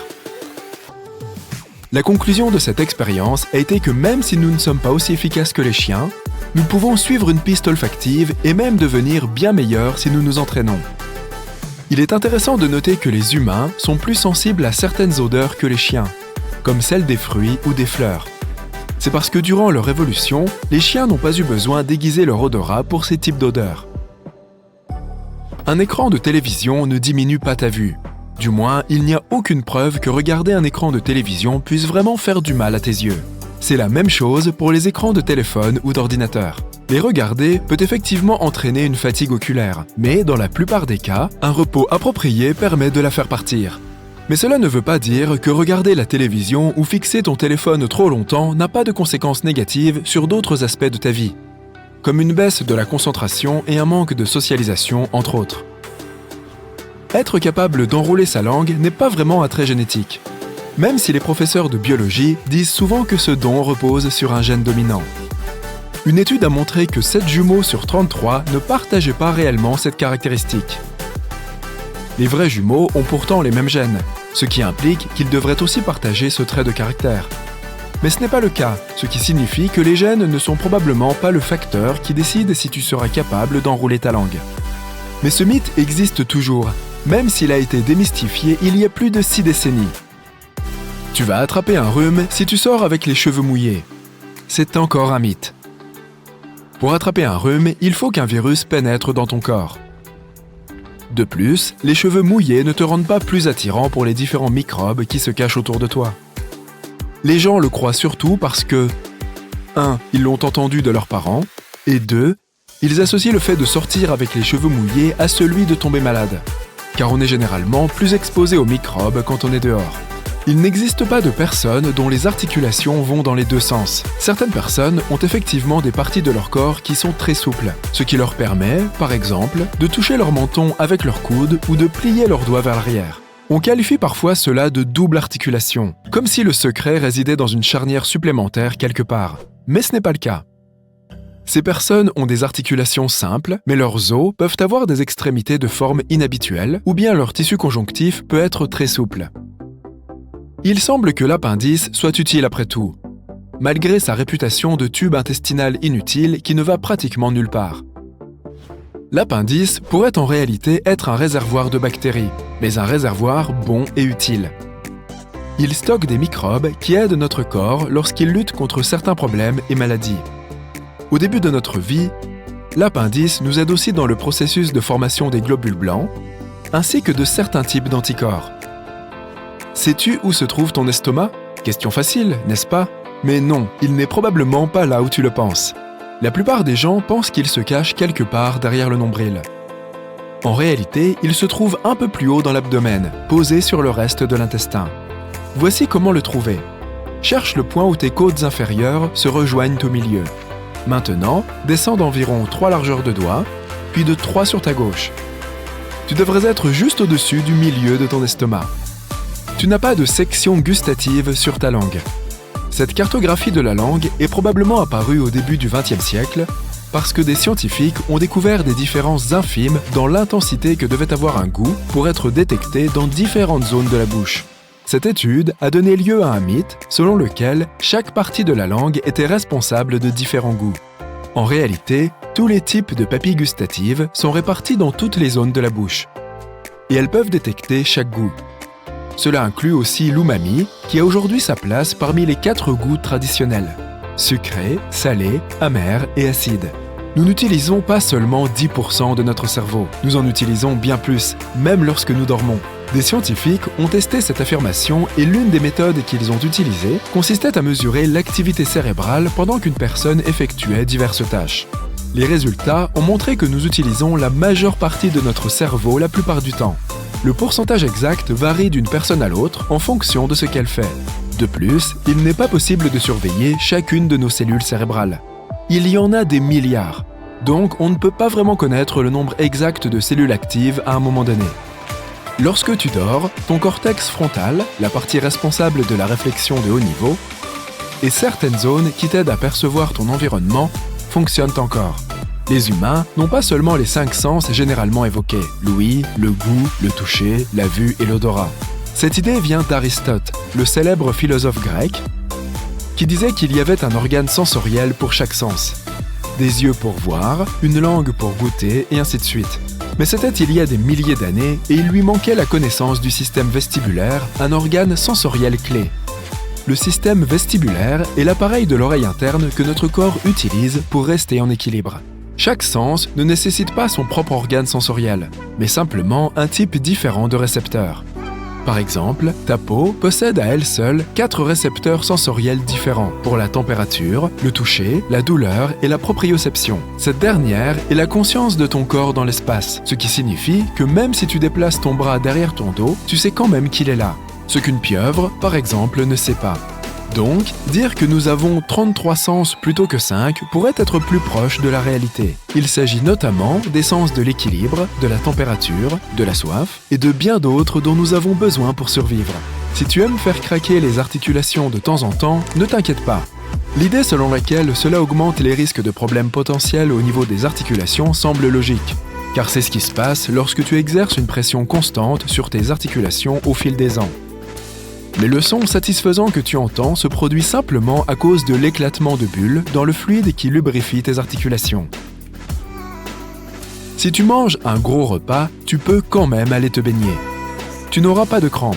Le principe derrière cette idée reçue est que manger un repas copieux augmente la quantité de flux sanguin vers ton estomac. Ainsi, le sang ne va pas vers tes muscles, ce qui peut provoquer des crampes si tu vas nager. En réalité, tu ne te sentiras probablement pas aussi à l'aise pour nager immédiatement après avoir mangé un repas copieux, mais tu peux y aller en toute sécurité si tu en as vraiment envie. Il est même recommandé de prendre une petite collation riche en glucides peu de temps avant une séance de natation. Cela te donnera un regain d'énergie. Lorsque tu rases les poils de ton corps, tu ne dois pas t'inquiéter qu'ils repoussent plus foncés et plus épais. C'est encore un mythe. Tu as peut-être l'impression qu'il y a des changements dans la couleur, l'épaisseur ou le taux de croissance des poils. Mais c'est parce qu'après t'être rasé, tu donnes aux follicules une pointe émoussée, qui peut sembler plus foncée et plus rugueuse qu'avant. Mais tu verras qu'une fois que tes poils auront repoussé, ils seront les mêmes qu'avant. Il est faux de dire que nous perdons une quantité disproportionnée de chaleur corporelle par la tête. Tu peux avoir cette impression car ta tête, ta poitrine et ton visage sont clairement plus sensibles aux changements de température. En réalité, tu aurais tout aussi froid si tu sortais sans chapeau que si tu ne portais pas de pantalon. Tu as probablement l'impression de perdre de la chaleur par la tête car c'est souvent l'une des parties que tu laisses découverte lorsque tu sors. Ne t'inquiète pas si tu réveilles un somnambule. Cela ne fait pas courir un risque sur sa santé. Si tu le fais sursauter, il peut être désorienté et avoir une réaction confuse. Mais il est parfois préférable de le réveiller plutôt que de le laisser faire certaines choses qu'il ne devrait pas faire pendant son sommeil, comme cuisiner ou conduire. Ou bien tu peux simplement lui montrer le chemin du retour à son lit. Ce chapeau à large bord plat est quasiment devenu la marque de fabrique de tout cow-boy qui se respecte dans la culture populaire, même si en fait personne ne le portait vraiment à l'époque de la conquête de l'Ouest. Les cow-boys, ou plus exactement les bouviers, étaient pour la plupart de simples garçons de ferme à qui on faisait faire le sale boulot dans des guenilles tout aussi sales, tandis que ces chapeaux coûtaient cher, vraiment cher. Ces hommes ne pouvaient pas se les offrir même s'ils le voulaient, et ils ne le faisaient pas. Les chapeaux larges n'étaient pas pratiques car ils étaient lourds et gênants. La plupart des cow-boys leur préféraient les chapeaux melons plus légers. Mais imagine un peu le légendaire Clint Eastwood te fixer sous le rebord de son chapeau melon. Non, mieux vaut garder les chapeaux à large bord que l'on connaît dans les westerns. Comment se fait-il que les pompiers éteignent les incendies si rapidement? Leur eau est-elle plus mouillée ou quelque chose du genre? Eh bien en fait, oui, elle l'est. C'est une amélioration assez récente, mais les pompiers ajoutent certains réactifs à l'eau pour réduire sa tension de surface. Par conséquent, elle se répand plus facilement et imprègne mieux les objets. La découverte d'un pot de miel millénaire parfaitement comestible lors de fouilles archéologiques a donné naissance à un mythe selon lequel le miel ne peut jamais se gâter. Si tu achètes du miel, que tu enlèves le couvercle et que tu le stockes dans un environnement humide, il s'altérera assez vite. Toutefois, il est vrai que le miel a des propriétés antibactériennes et antifongiques, si bien qu'aucun germe ne peut y vivre s'il est stocké correctement. Avec un couvercle fermé et un environnement sec, il ne devrait pas se détériorer de ton vivant. Tu as peut-être entendu dire que la teinte rose de ton frappuccino à la fraise est obtenue grâce à des insectes écrasés. C'était vrai jusqu'en 2012. De petites bestioles appelées cochenilles étaient broyées pour fabriquer de la teinture rouge. Cette méthode est encore utilisée par de nombreuses entreprises, mais tu ne trouveras plus les insectes dans ton café. Bonne nouvelle, n'est-ce pas? Tu as sûrement entendu dire qu'Albert Einstein était très mauvais en maths à l'école. À tous ceux qui pensent pouvoir égaler son génie même en ayant de mauvaises notes, désolé. Lorsqu'on lui a raconté cette histoire en 1935, Einstein a simplement ri et a dit qu'il maîtrisait le calcul différentiel et intégral avant d'avoir 15 ans, même si ce n'était pas au programme du collège à l'époque. Le mythe a été inventé dans les années 1930 par Ripley's Believe It or Not, croyez-le ou pas, un journal traitant de faits bizarres. Le problème, c'est qu'il n'a jamais cité de source crédible, donc pas une seule affirmation sur Einstein n'a résisté. Lorsque les gens disent que leur sixième sens leur a dit quelque chose, cela signifie quelque chose d'autre que les habituels sens que sont le toucher, l'odorat, le goût, la vue et l'ouïe. Mais la phrase pourrait aussi être correcte si on disait le 8e sens, ou même le 25e sens. 25 sens, c'est toujours mieux que 25 cents. Il existe plusieurs opinions sur le nombre réel de nos sens, le plus élevé à ce jour étant 53. La proprioception, par exemple, est la perception de la position de ton corps dans l'espace. Si tu peux fermer les yeux et toucher ton nez avec un doigt, félicitations, tu l'as.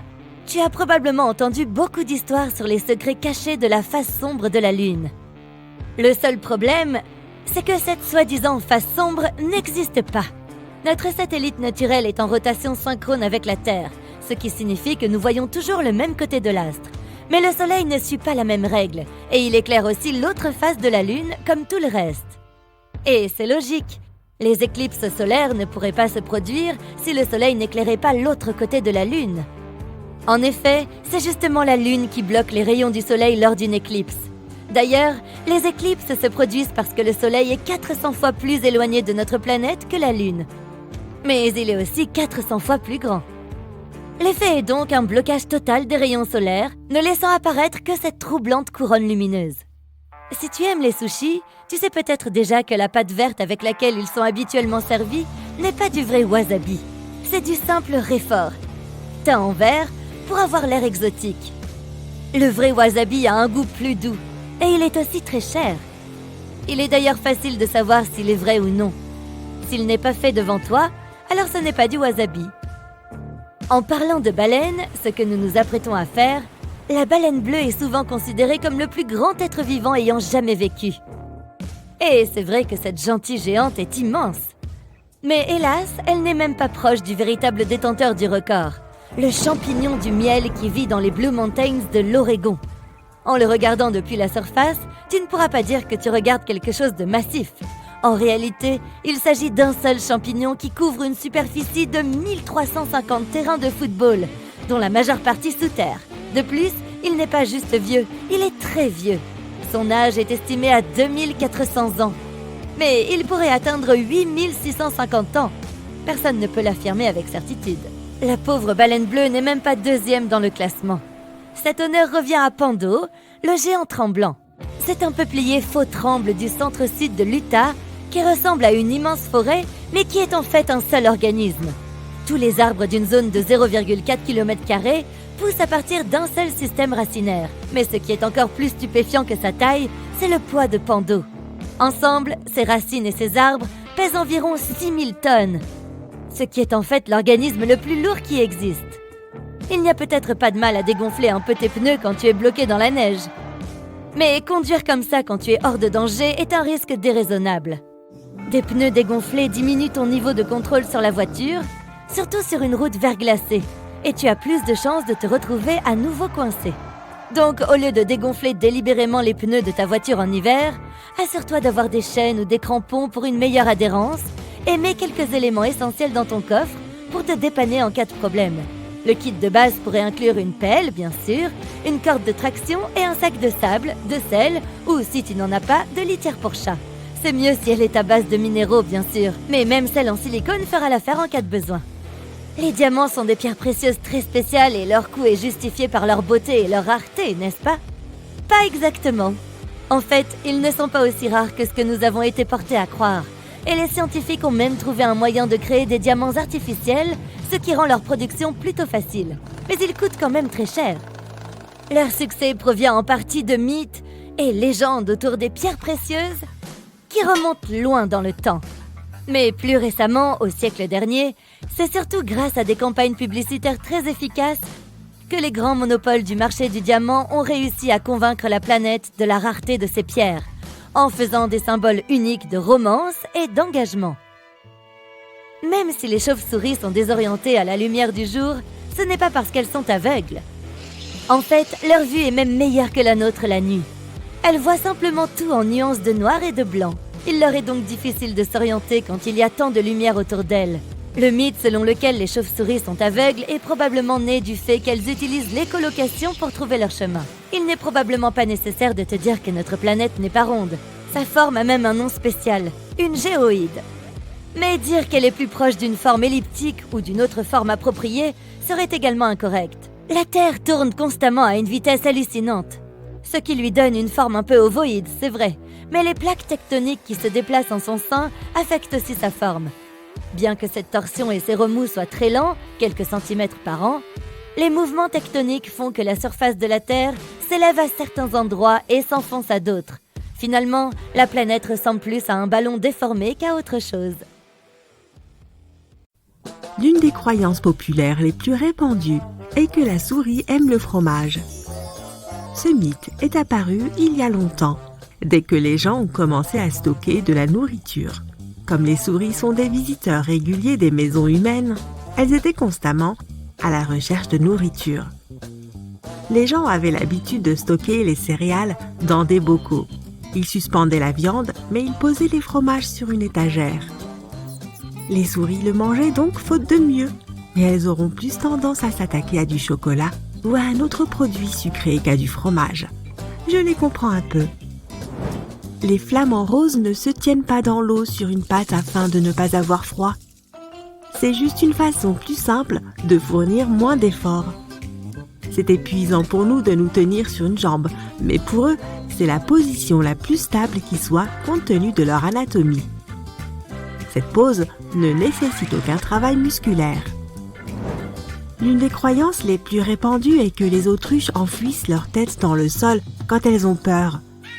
Avant, les savants pensaient que les autruches n'étaient pas très intelligentes, puisqu'elles cachaient leur tête sans se rendre compte que le reste de leur immense corps restait visible aux yeux de tous. En fait, les autruches le font lorsqu'elles veulent avaler du sable et des cailloux pour stimuler leur digestion, ou simplement pour retourner les œufs qu'elles ont pondus dans leur nid. Et techniquement, elles n'enterrent même pas leur tête, mais la reposent près du sol. Si elles mettaient la tête dans le sable, les pauvres bêtes ne pourraient plus respirer. Et il n'y a aucune raison de penser que l'autruche est peureuse. Comme bien d'autres animaux, elle s'enfuira si elle sent un danger arriver, ou bien elle saura se défendre. Quelle est selon toi la plus grande chose qu'une baleine bleue puisse avaler? Je parle bien du plus gros animal ayant jamais vécu sur notre planète. Elle peut mesurer jusqu'à 30 mètres de long et peser 200 tonnes. Son cœur est aussi gros qu'une voiture et sa langue peut peser aussi lourd qu'un éléphant. On imagine facilement une baleine bleue en train d'avaler des voitures, des gens et même des petits bateaux, mais c'est faux. La plus grande chose qu'elle puisse réellement avaler est un pamplemousse. Sa gorge peut laisser passer la taille d'une petite assiette à salade. Les baleines se nourrissent de petits poissons, de plancton et de crustacés. Donc, elles n'ont pas besoin d'une immense gorge. En revanche, nous ne pourrions pas survivre au suc gastrique d'une baleine bleue. Il nous achèverait en 15 secondes. C'est à peu près le temps que l'on pourrait passer dans l'espace en combinaison. Les dromadaires ne stockent pas d'eau dans leurs bosses. Ces animaux peuvent résister à des conditions extrêmes. S'ils peuvent survivre en ne buvant qu'une fois tous les 8 à 10 jours, ce n'est pas parce qu'ils ont une réserve secrète dans le dos, mais parce que lorsqu'ils boivent, ils peuvent avaler près de 200 litres d'eau d'un coup. Cela reconstitue 30% de leur poids corporel, soit la quantité qu'ils peuvent perdre par déshydratation. Ils perdent donc beaucoup d'eau, mais en regagnent vite. Leur bosse est en fait un stock de graisse. L'oxygène que les dromadaires inhalent pourrait leur faire perdre trop d'eau car celle-ci s'évapore dans les poumons. En revanche, ils utilisent leur graisse comme source nutritionnelle d'énergie. Ceci les aide à survivre dans les régions arides et en période de pénurie. Le fourmilier n'aspire pas vraiment les fourmis avec son long museau. Cet animal géant a une très longue langue qui peut mesurer jusqu'à 60 cm de long. Elle a la forme d'un spaghetti et est recouverte de crochets épineux et de salive collante qui piègent les fourmis. Il peut la sortir jusqu'à 160 fois par minute, ce qui signifie qu'il peut manger jusqu'à 20 000 insectes en une seule journée. Il ouvre les fourmilières à l'aide de ses griffes, puis il finit le travail avec sa langue. Il n'a pas de dents, donc il avale son repas tout rond. Le cinéma a pu te donner un faux sentiment de sécurité en ce qui concerne les dinosaures. Rester immobile face à un T-Rex ne te sauvera pas. Prétendre que le roi des dinosaures avait une très mauvaise vue n'est qu'un mythe. Il voyait aussi bien que les rapaces d'aujourd'hui. Il avait une excellente perception de la profondeur, une capacité présente chez les aigles et les faucons actuels. Et même si par miracle, il ne te voyait pas ou s'il pensait que tu n'es qu'un petit arbuste parce que tu restes immobile, sache qu'il avait aussi un très bon odorat. Donc, la meilleure option serait de courir car le T-Rex n'est pas aussi rapide que ce que pensaient les scientifiques qui estimaient sa vitesse de pointe à 50 km/h. Au vu de son anatomie, il pouvait à peine atteindre les 20 km/h. Courir plus vite lui aurait causé de graves lésions osseuses. Mais cela ne l'a pas empêché de régner sur le monde animal, car beaucoup de dinosaures étaient plus lents que lui. Il n'avait donc aucun mal à se nourrir. Une autre idée reçue affirme que les hiboux peuvent faire tourner leur tête à 360 degrés. Leur angle de rotation est limité à 270 degrés dans chaque direction, ce qui leur offre une amplitude de mouvement de 540 degrés. Ne t'inquiète pas si tu touches les ailes d'un papillon. Il ne perdra pas sa capacité à voler. Il survivra malgré les idées reçues. Les ailes des papillons ont des écailles. Quand on les touche, certaines peuvent se détacher, mais ce n'est pas forcément grave, car elles se détachent aussi naturellement. C'est d'ailleurs grâce à ces écailles que les papillons peuvent parfois s'échapper s'ils sont coincés dans une toile d'araignée. Le mythe suivant a inspiré de nombreux films, livres et séries. Mais non, les loups ne hurlent pas à la lune. Ils hurlent surtout la nuit, c'est vrai, mais uniquement parce que c'est la période où ils sont le plus actifs. Ils lèvent la tête en le faisant, car cela aide le son à se propager. Les autres loups peuvent aussi les entendre jusqu'à une distance de 10 à 15 km. C'est d'ailleurs pour cela qu'ils hurlent, pour communiquer entre eux. Ils émettent des sons spécifiques à chaque situation, comme par exemple pour aider un loup qui a perdu sa meute à retrouver son chemin. La lune n'a donc rien à voir avec ça. On dit que les girafes n'ont besoin que de 30 minutes de sommeil par jour. C'est faux. Elles dorment environ 4h30 par jour. Ce n'est pas si inhabituel pour les espèces animales qui sont les plus actives durant la journée. Des études ont aussi démontré que les girafes s'allongeaient pour dormir moins de 11 minutes à chaque fois. Beaucoup de gens pensent que les taupes sont aveugles. En fait, ces petits mammifères fouisseurs voient, mais leur vue est très faible, car elle leur sert juste à reconnaître la lumière. Elles sont aussi daltoniennes. Lorsqu'elles cherchent de la nourriture dans l'obscurité du sous-sol, ces créatures se fient surtout à leur toucher et à leur odorat. Leur sens du toucher est très développé et leur permet de ressentir les vibrations du sol. Cela les aide à éviter le danger ou à trouver plus facilement leur repas, qui est composé de 1000 pattes, de vers et d'autres invertébrés. Elles creusent assez vite, avançant de plusieurs centimètres par minute. Les animaux hibernent non pas parce qu'il fait trop froid pour rester dehors en hiver, mais parce qu'il n'y a pas assez de nourriture durant cette période. Quand un animal hiberne, son rythme cardiaque, sa température, sa respiration et ses autres activités métaboliques ralentissent considérablement. Il conserve alors son énergie. Les tamias, les chauves-souris, les tortues et les serpents hibernent pendant l'hiver, ce qui leur permet d'économiser de l'énergie pour les autres saisons où ils seront plus à même de se procurer de la nourriture. Si tu penses aux ours, ce ne sont pas de vrais hibernants. Et si tu essayes d'en caresser un pendant l'hiver en pensant qu'il dort, tu risques d'être très surpris. Ils sont ralentis et ils dorment pendant de longues périodes, mais ils ne roupillent pas forcément pendant tout l'hiver et tu peux facilement les réveiller pendant leur sommeil. Et pour finir, les perce-oreilles ne te pondront pas d'œufs dans les oreilles. Malgré leur nom, tes oreilles ne les intéressent pas. Du moins, il n'y a rien qui permette de le prouver. Ils préfèrent passer leur temps dans des endroits sombres et humides, comme sous l'écorce des arbres ou dans la terre. Donc, sois tranquille. Alors, avec quel type d'essence tu fais le plein ? À la station-service, tu as probablement remarqué différents indicateurs accompagnés de chiffres sur les boutons des pompes à essence. Il s'agit des niveaux d'octane, qui varient de normal, moyen et supérieur. Chacun fournit un niveau d'octane différent qui est nécessaire à ton type de moteur pour fonctionner efficacement. Ton choix doit être basé sur le taux de compression de ton moteur. Ainsi, le mythe de l'utilisation de l'essence super pour une voiture qui a besoin d'essence ordinaire pour obtenir de meilleures performances ou pour améliorer la santé du moteur est faux. Il vaut mieux s'en tenir au carburant recommandé pour ta voiture. Tu économiseras de l'argent en achetant le bon carburant. Mais que se passe-t-il si tu remplis ton réservoir d'essence un matin froid, ce qui permet au carburant de se rétracter ?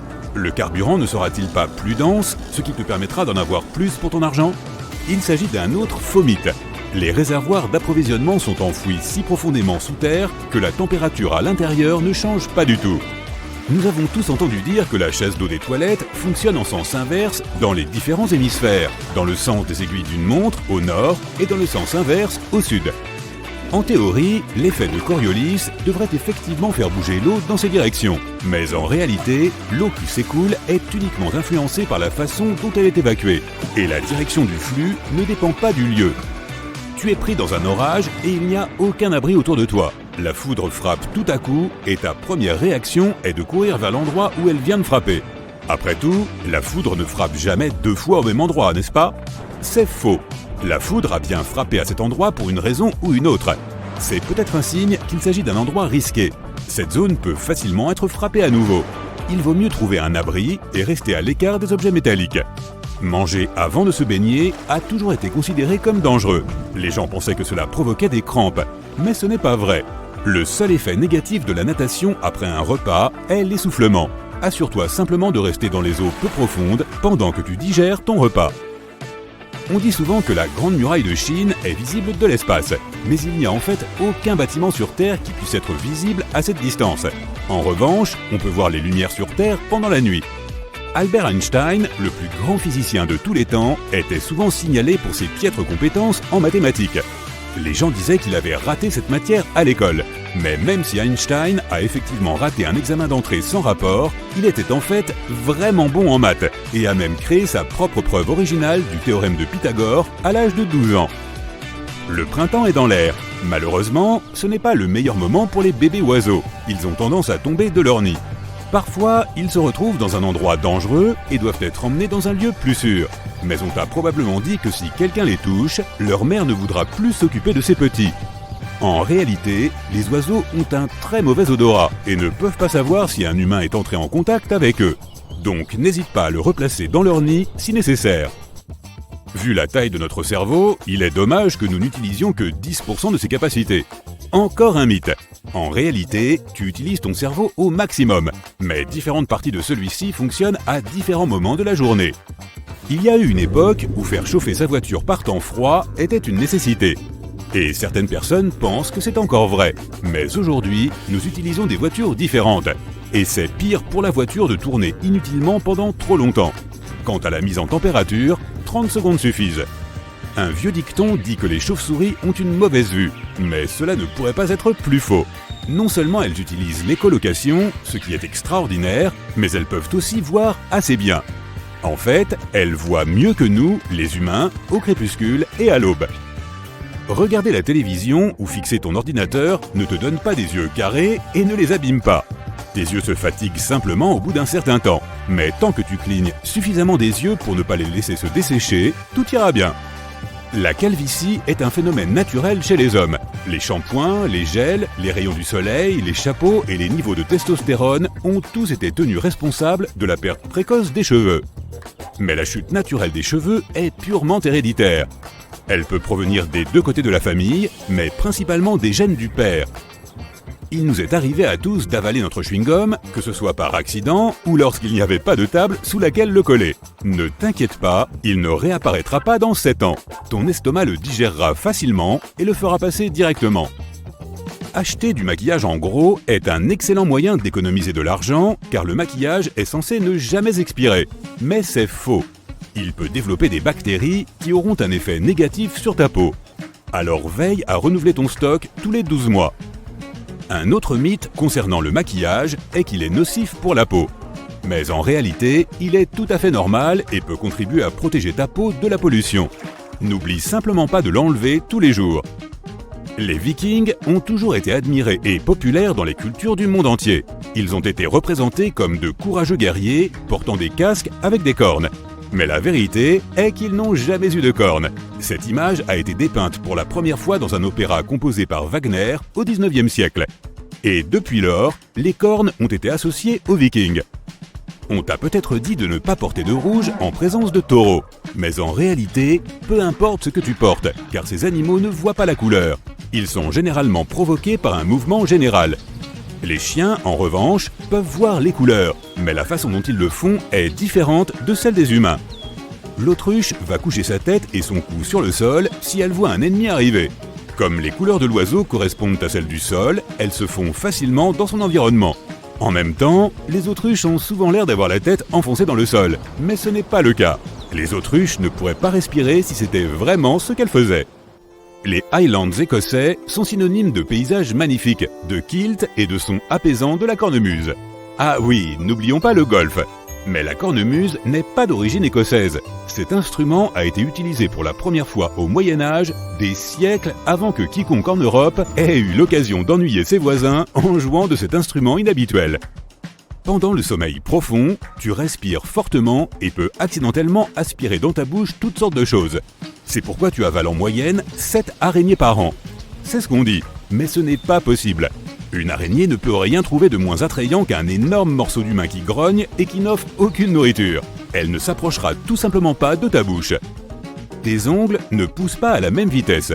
Plus la main ou le doigt est utilisé, plus il favorise la croissance de l'ongle. C'est pourquoi les ongles de ta main dominante poussent plus vite que celles de l'autre.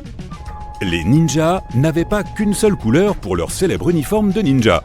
Bien sûr, le noir était le meilleur pour se fondre dans la masse la nuit, mais ils disposaient également d'une garde-robe contenant de nombreuses couleurs pour se fondre dans la masse en d'autres occasions. Se raser les cheveux ne les rend pas plus épais, ne change pas leur couleur et ne les rend pas plus durs. ils en ont juste l'air, puisque les nouveaux poils commencent à repousser avec des pointes émoussées aux extrémités. Les souvenirs des poissons rouges durent bien plus longtemps que 3 secondes. Ces créatures peuvent se souvenir de choses jusqu'à 3 mois. Tu peux également apprendre à ton poisson rouge à se nourrir au même endroit chaque jour, entre autres astuces. La couleur naturelle des caméléons, le brun et le vert terne, se font parfaitement dans leur environnement. Ces animaux n'ont pas besoin de leur capacité à changer de couleur pour se cacher. Ils utilisent plutôt leurs étonnantes capacités pour communiquer et contrôler la température. Lors d'un tremblement de terre, on te conseille de trouver une porte car c'est l'endroit le plus sûr dans un bâtiment. En réalité, elle n'est pas plus sûre qu'une autre partie de ta maison. Cherche plutôt à t'abriter sous une table ou un bureau jusqu'à ce que les secousses cessent. Dans de nombreux dessins animés, on a vu des opossums se suspendre la tête en bas. Et en effet, leur queue est assez forte pour leur permettre de se suspendre ainsi pendant un court instant. Mais leur corps est trop grand pour rester suspendu à une branche plus longtemps qu'une courte photo. Nous connaissons tous le dicton « On ne peut pas apprendre à un vieux chien de nouveaux tours ». Mais si les chiots apprennent plus facilement, les chiens adultes peuvent également apprendre des tours avec facilité. Cependant, il y a un tour que tu devrais éviter. C'est celui qui consiste à ce que ton chien te lèche le visage. La salive des chiens a un pH légèrement plus alcalin, ce qui peut empêcher les bactéries de se reproduire. Mais des centaines de bactéries peuvent vivre dans la gueule d'un chien, ce qui peut être nocif pour ta peau. Non, mon chien peut m'embrasser autant qu'il veut. Napoléon était l'un des plus grands empereurs de l'histoire de l'humanité. Mais à l'époque moderne, on se moque parfois de lui pour sa petite taille. Cependant, avec 167 cm, il était au-dessus de la taille moyenne de l'époque. Napoléon a même été meneur de jeu dans l'équipe nationale française de basketball. Non, je viens de l'inventer. Les caméléons changent-ils de couleur uniquement pour se camoufler ? Non. Ils peuvent en fait en changer pour refléter leur humeur. Ainsi, les mâles prennent une couleur vive pour montrer leur dominance et ils deviennent plus sombres lorsqu'ils sont agressifs. Les caméléons changent aussi de couleur pour s'adapter aux différentes températures. Un caméléon qui a froid deviendra sombre pour absorber plus de chaleur, tandis qu'un caméléon qui a chaud deviendra pâle pour refléter les rayons du soleil. Au fait, les humoristes changent-ils de couleur pour se camoufler ? Seulement si leurs blagues ne font pas rire. Il existe un mythe qui affirme que si tu laisses tomber une pièce d'un gratte-ciel, elle détruira à peu près tout ce qui se trouve en dessous. Les chercheurs ont découvert que ce n'est tout simplement pas vrai. En tombant, une pièce ne peut pas prendre assez de vitesse pour causer des dommages importants à quoi que ce soit, surtout en raison de la résistance du vent, du fait que la pièce tourne sur elle-même et d'autres facteurs. Bref, ce n'est pas une raison pour jeter ton argent par les fenêtres. Certaines personnes pensent que les chasses d'eau tournent dans le sens inverse dans l'hémisphère sud. Certaines choses sont bel et bien affectées par la rotation de la Terre, comme le Gulf Stream ou les ouragans, mais les chasses d'eau sont bien trop petites. Les chasses d'eau peuvent en fait tourner dans les deux sens, qu'elles se trouvent dans l'hémisphère nord ou sud. Les facteurs qui déterminent le plus la direction de la chasse d'eau sont la conception de la cuvette des toilettes et la pression de l'eau. Il y a un dicton populaire qui dit que la foudre ne frappe jamais 2 fois au même endroit. C'est faux. La foudre frappe souvent au même endroit et bien plus souvent qu'on ne le pense. La foudre choisit généralement l'endroit le plus haut et le plus pointu comme cible. Des chercheurs ont découvert que l'Empire State Building était frappé par la foudre près de 100 fois par an. Et un certain nombre de personnes ont été frappées plus d'une fois. Alors, si tu es grand et pointu, fais attention en cas d'orage. On croit souvent que les chauves-souris sont aveugles. Mais elles ont une meilleure vision que les humains la nuit, bien que ces derniers puissent voir plus clairement pendant la journée. Peut-être que ce mythe est apparu parce que les chauves-souris se fient beaucoup à leur ouïe pour se déplacer. Ou parce qu'elles voient le monde en noir et blanc. Les poissons rouges ont-ils vraiment une mémoire courte ? La plupart des gens pensent qu'elle est de 7 secondes, mais en réalité, les poissons rouges peuvent se souvenir de certaines choses pendant 7 mois. D'ailleurs, sans une bonne mémoire, les poissons rouges qui vivent dans la nature ne trouveraient jamais de nourriture. As-tu déjà entendu dire qu'une mère oiseau rejettera sa progéniture si elle a été touchée par un humain ? Ce serait bizarre, car la plupart des oiseaux n'ont pas un odorat très développé. Ils ne seraient jamais capables d'identifier l'odeur d'une personne. Le vautour est une exception à cette règle. Il a un nez incroyable. Mais qui voudrait toucher un vautour, même petit ? Les autruches enfouissent leur tête dans le sable quand elles ont peur. Sauf que non, pas vraiment. Ce mythe est probablement né parce que la tête d'une autruche est étonnamment petite par rapport à son corps. Ainsi, de loin, on a l'impression que l'autruche a la tête enfoncée dans le sable. Mais si elle faisait vraiment ça, elle s'évanouirait à force de ne pas pouvoir respirer. Un autre mythe sur les animaux est que les opossums s'accrochent aux branches avec leur queue. L'opossum utilise effectivement sa queue pour l'aider à grimper aux arbres, mais celle-ci ne peut pas supporter son poids. Même un opossum champion de calisthénie ne pourrait s'y suspendre que quelques secondes maximum. La légende dit qu'un pingouin tombe à la renverse lorsqu'il regarde un avion. Le mythe le plus mignon qui soit. Les pingouins peuvent maintenir leur équilibre quoi qu'il arrive, même en regardant le ciel. Mais les avions volant à basse altitude peuvent pousser les pingouins à fuir leur nid en panique. Les chiens transpirent-ils vraiment en salivant ? Non, ils transpirent par leur coussinet plantaire. Mais saliver et halter les aide à réguler leur température corporelle. Les propriétaires de chats peuvent penser qu'un chat ne ronronne que lorsqu'il est heureux. Mais les chats ronronnent aussi quand ils ont faim, sont en détresse ou se remettent d'une blessure. Les chercheurs pensent que le ronronnement peut être une technique d'auto-guérison. D'une certaine manière, cela permet à leurs os et leurs muscles de mieux fonctionner. Selon une légende urbaine, si tu croises une moufette, il n'y a qu'une seule issue possible. Tu vas puer pendant un bon moment. Mais les moufettes préfèrent fuir le danger plutôt que de pulvériser leur jus magique partout. Ce spray malodorant est leur dernière ligne de défense. Avant cela, elles tapent généralement des pieds et de la queue pour écarter tout danger. Savais-tu qu'il y avait un loup alpha dans chaque meute ? Eh bien non, c'est encore faux. Contrairement aux loups vivant en captivité, les loups sauvages ne partagent pas ce genre d'ordre social. Ils vivent dans des groupes familiaux, comme les humains, où les parents sont les chefs, et les petits doivent faire ce qu'on leur dit. Il existe un mythe selon lequel les hiboux peuvent faire un tour complet avec leur tête, mais cela leur causerait des dommages importants. Ils peuvent toutefois tourner leur tête confortablement à près de 270 degrés, et ce grâce à la structure unique de l'os de leur cou. Si tu as déjà touché la carapace d'une tortue en pensant que cela ne ferait pas de mal à la créature qui est à l'intérieur, tu te trompes. La carapace d'une tortue est une partie vivante et sensible de son corps, avec un réseau complet de nerfs. Si la carapace est endommagée, cela peut même mettre la vie de la tortue en danger. Il fut un temps où les gens pensaient que les cheveux non lavés étaient l'habitat idéal pour les poux. Mais les poux ne font pas de discrimination. Ils peuvent se faire une place dans tous les types de cheveux. Tout ce qu'ils veulent, c'est un cuir chevelu bien chaud et douillet. La plupart des gens connaissent l'expression « manger des pommes pour rester en bonne santé ». Les pommes sont bonnes pour la santé, c'est indéniable. Elles regorgent de nutriments comme les fibres et la vitamine C, mais quelqu'un pense-t-il vraiment que c'est suffisant ? Quand il s'agit d'hygiène alimentaire, la règle des 5 secondes par terre n'a tout simplement aucun sens. Il devrait plutôt y avoir une règle selon l'endroit où tu as laissé tomber de la nourriture pour remplacer celle des 5 secondes. En général, si tu la laisses tomber sur le sol de ta cuisine, elle ramassera moins de bactéries que si tu la laisses tomber à la caisse d'un supermarché très fréquenté. En supposant que ta cuisine soit propre, bien sûr. Tu t'es déjà demandé si l'histoire du chewing-gum qui met 7 ans à être digéré était vraie ? Ce n'est pas le cas. Le chewing-gum n'est pas très différent des autres aliments. Il prend à peu près le même temps pour être digéré. Mais il n'est pas vraiment riche en nutriments. Selon une idée reçue, il est plus probable d'attraper un rhume par temps froid. Mais des études ont montré que le temps ne jouait pas vraiment de rôle dans l'apparition du rhume. Le responsable est un virus. Les gens peuvent ressentir davantage les symptômes du rhume lorsque le temps est froid, mais la température n'a rien à voir avec le temps de guérison ou autre. Les gens n'utilisent-ils que 10% de leur cerveau ? Pour certaines personnes, on dirait que c'est même moins. Mais la réponse est non. Les scientifiques qui ont étudié des scanners du cerveau affirment que ceux-ci ne révèlent pas de grandes zones dormantes.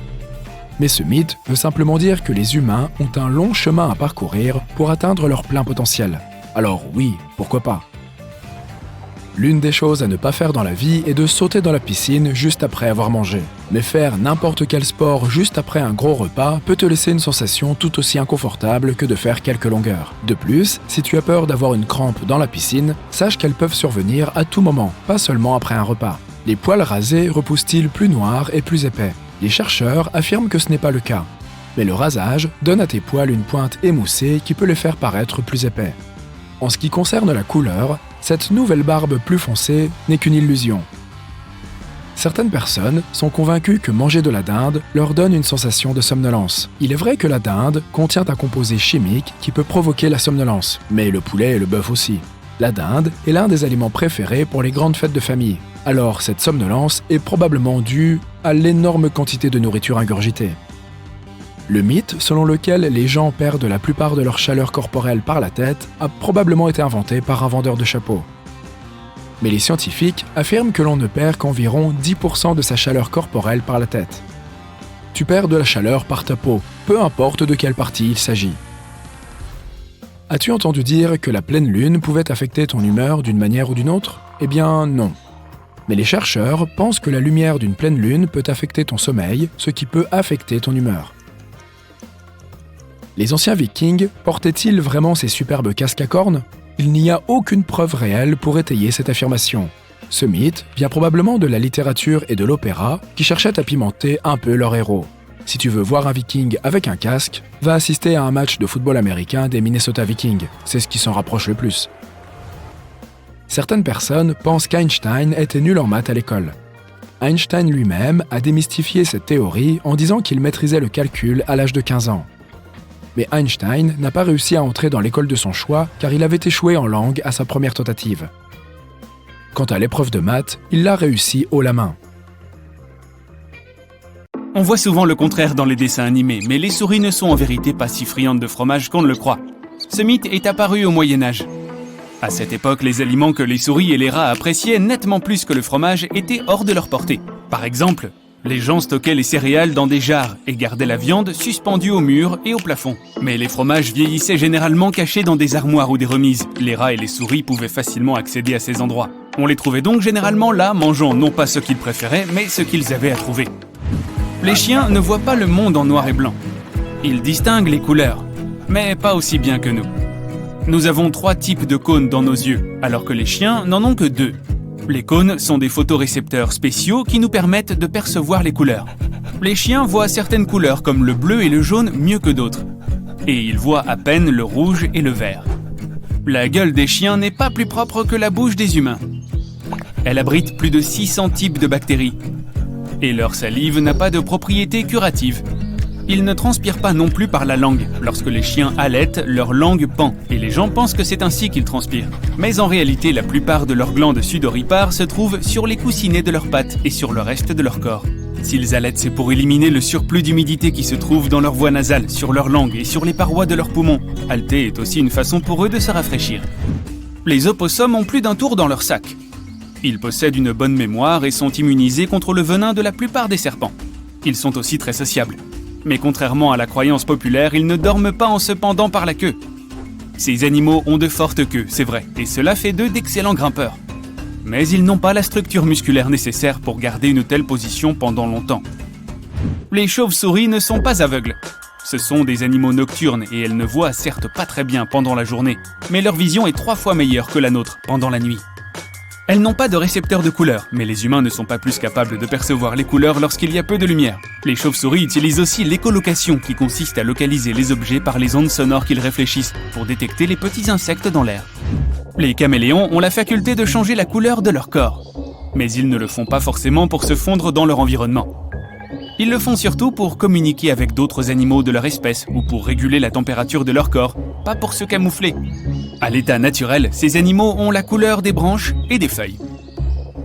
On le croit souvent, mais les cornes des rhinocéros ne sont pas faites d'os. Elles sont faites de kératine, la même matière que tu peux trouver dans tes ongles et tes cheveux. Les cornes ne poussent pas directement du crâne des rhinocéros. Elles sont plutôt comparables à une masse de poils très compacte. Elles poussent tout au long de leur vie, tout comme nos ongles et nos cheveux. Les cornes peuvent également faire office d'armes défensives, mais les rhinocéros ne s'en servent pas systématiquement. Certains animaux utilisent leurs dents pour se protéger de leurs ennemis. Pas étonnant, sachant cela, que celles qui se trouvent sur leur mâchoire inférieure soient si tranchantes. Si tu appuies sur le bouton de répétition d'alarme le matin, tu ne profites pas vraiment de ces 10 minutes de sommeil en plus. C'est sûr que ça fait du bien de repousser le moment de se lever et de rester bien au chaud dans son lit. Mais le bouton de répétition d'alarme te fera te sentir plus fatigué au lieu de te procurer un repos supplémentaire. Ton cerveau croit qu'il va se rendormir et tu auras encore plus de mal à te lever au moment où ton réveil sonnera pour la 2e ou la 5e fois.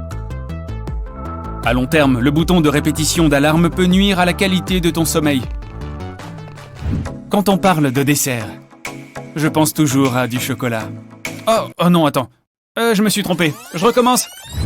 Lorsqu'on parle de désert, la plupart des gens s'imaginent des régions sablonneuses infinies, chaudes et arides. Mais on définit les déserts non pas par leur température, mais par le manque de précipitations. La plupart des déserts connus dans le monde sont effectivement chauds, mais certains sont extrêmement froids. Par exemple, il existe des déserts polaires dans le nord du Groenland. Bon, on peut parler du chocolat maintenant ? Non ? Bon, d'accord. Voici un autre mythe. La foudre ne frappe jamais 2 fois au même endroit. Ce n'est pas tout à fait vrai. En vérité, la foudre peut frapper le même endroit à plusieurs reprises, et c'est même souvent le cas. Donc si tu te fais surprendre par un orage, il vaut mieux regarder autour de toi. Au lieu d'aller te réfugier à l'endroit où la foudre a déjà frappé, essaie de te mettre à l'abri, et évite de toucher les objets en métal. Tu ne verras jamais un hibou tourner sa tête à 360 degrés. Même si tu peux en avoir l'impression parfois. À la place de globes oculaires, les hiboux possèdent des tubes oculaires. Ces tubes s'enfoncent profondément dans leur crâne. En d'autres termes, les hiboux sont incapables de bouger leurs yeux. C'est pourquoi ils doivent tourner leur tête quand ils veulent voir ce qui se passe autour d'eux. Ils ne peuvent pas faire un tour complet, mais ils s'en approchent de très près.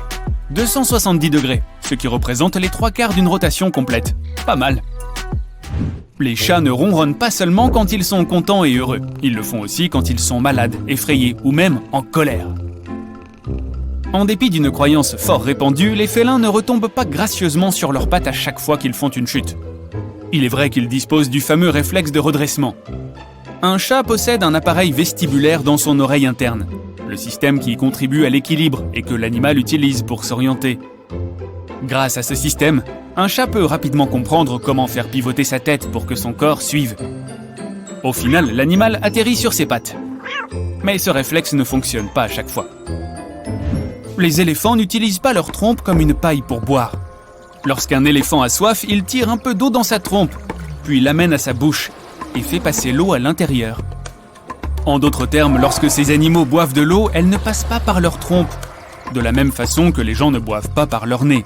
Enfin, pas la plupart des gens.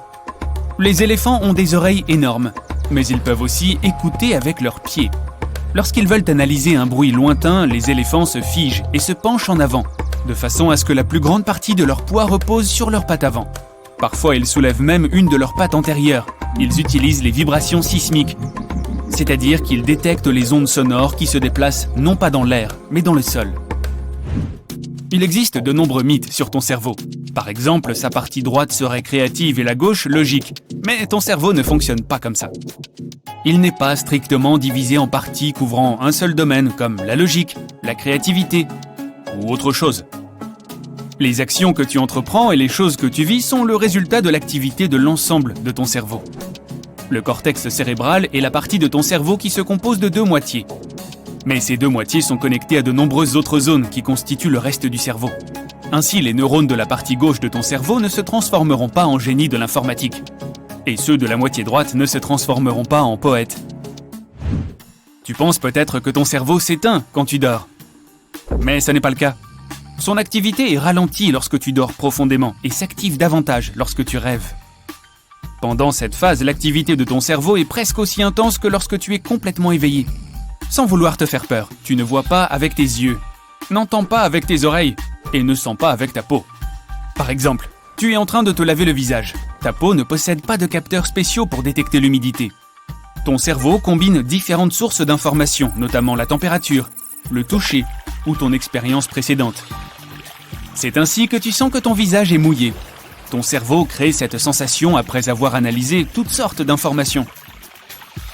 Il ne réagit pas vraiment aux choses qui se passent autour de toi. Cela peut sembler fonctionner ainsi. Tu vois un petit chiot tout mignon et cela te fait sourire. Ton ami fait une blague idiote et tu rougis. Mais les neurones de ton cerveau ne se contentent pas d'attendre que quelque chose se passe pour y réagir. Au lieu de cela, ils essaient en permanence de deviner ce qui va se passer. Ton cerveau commence à analyser tes actions et les expériences que tu as vécues, avant même de recevoir des données depuis tes oreilles, ton nez, tes yeux et d'autres organes. Ton cerveau travaille constamment pour prédire ce que sera le monde à l'instant suivant, et ce que tu feras dans ce monde. Ainsi, même si tu ne réagis pas réellement de manière directe au monde, ce processus de prédiction a lieu si facilement et si rapidement que tu as l'impression du contraire. On continue. Techniquement, Jupiter n'est pas en orbite autour du Soleil. Lorsqu'un objet spatial plus petit et moins massif tourne autour d'un plus grand, sa trajectoire ne décrit pas un cercle parfait. Au lieu de cela, ces deux objets suivent leurs orbites elliptiques respectives autour d'un barycentre, qui est leur centre de gravité commun. La Terre est bien plus petite que le Soleil. C'est pourquoi le barycentre qu'elle partage avec notre étoile est très proche du centre du Soleil. Et c'est pourquoi nous ne voyons pas que l'orbite de notre planète est un peu décalée. Mais Jupiter est la plus grosse planète de notre système solaire. Elle est plus de 2 fois plus massive que toutes les autres planètes, astéroïdes, lunes et comètes réunies. Ainsi, le barycentre de Jupiter et du Soleil est un peu éloigné du centre de l'étoile, à environ 48 300 km au-dessus de la surface de celle-ci. Voilà, on peut parler du chocolat maintenant ? Bon, peut-être la prochaine fois.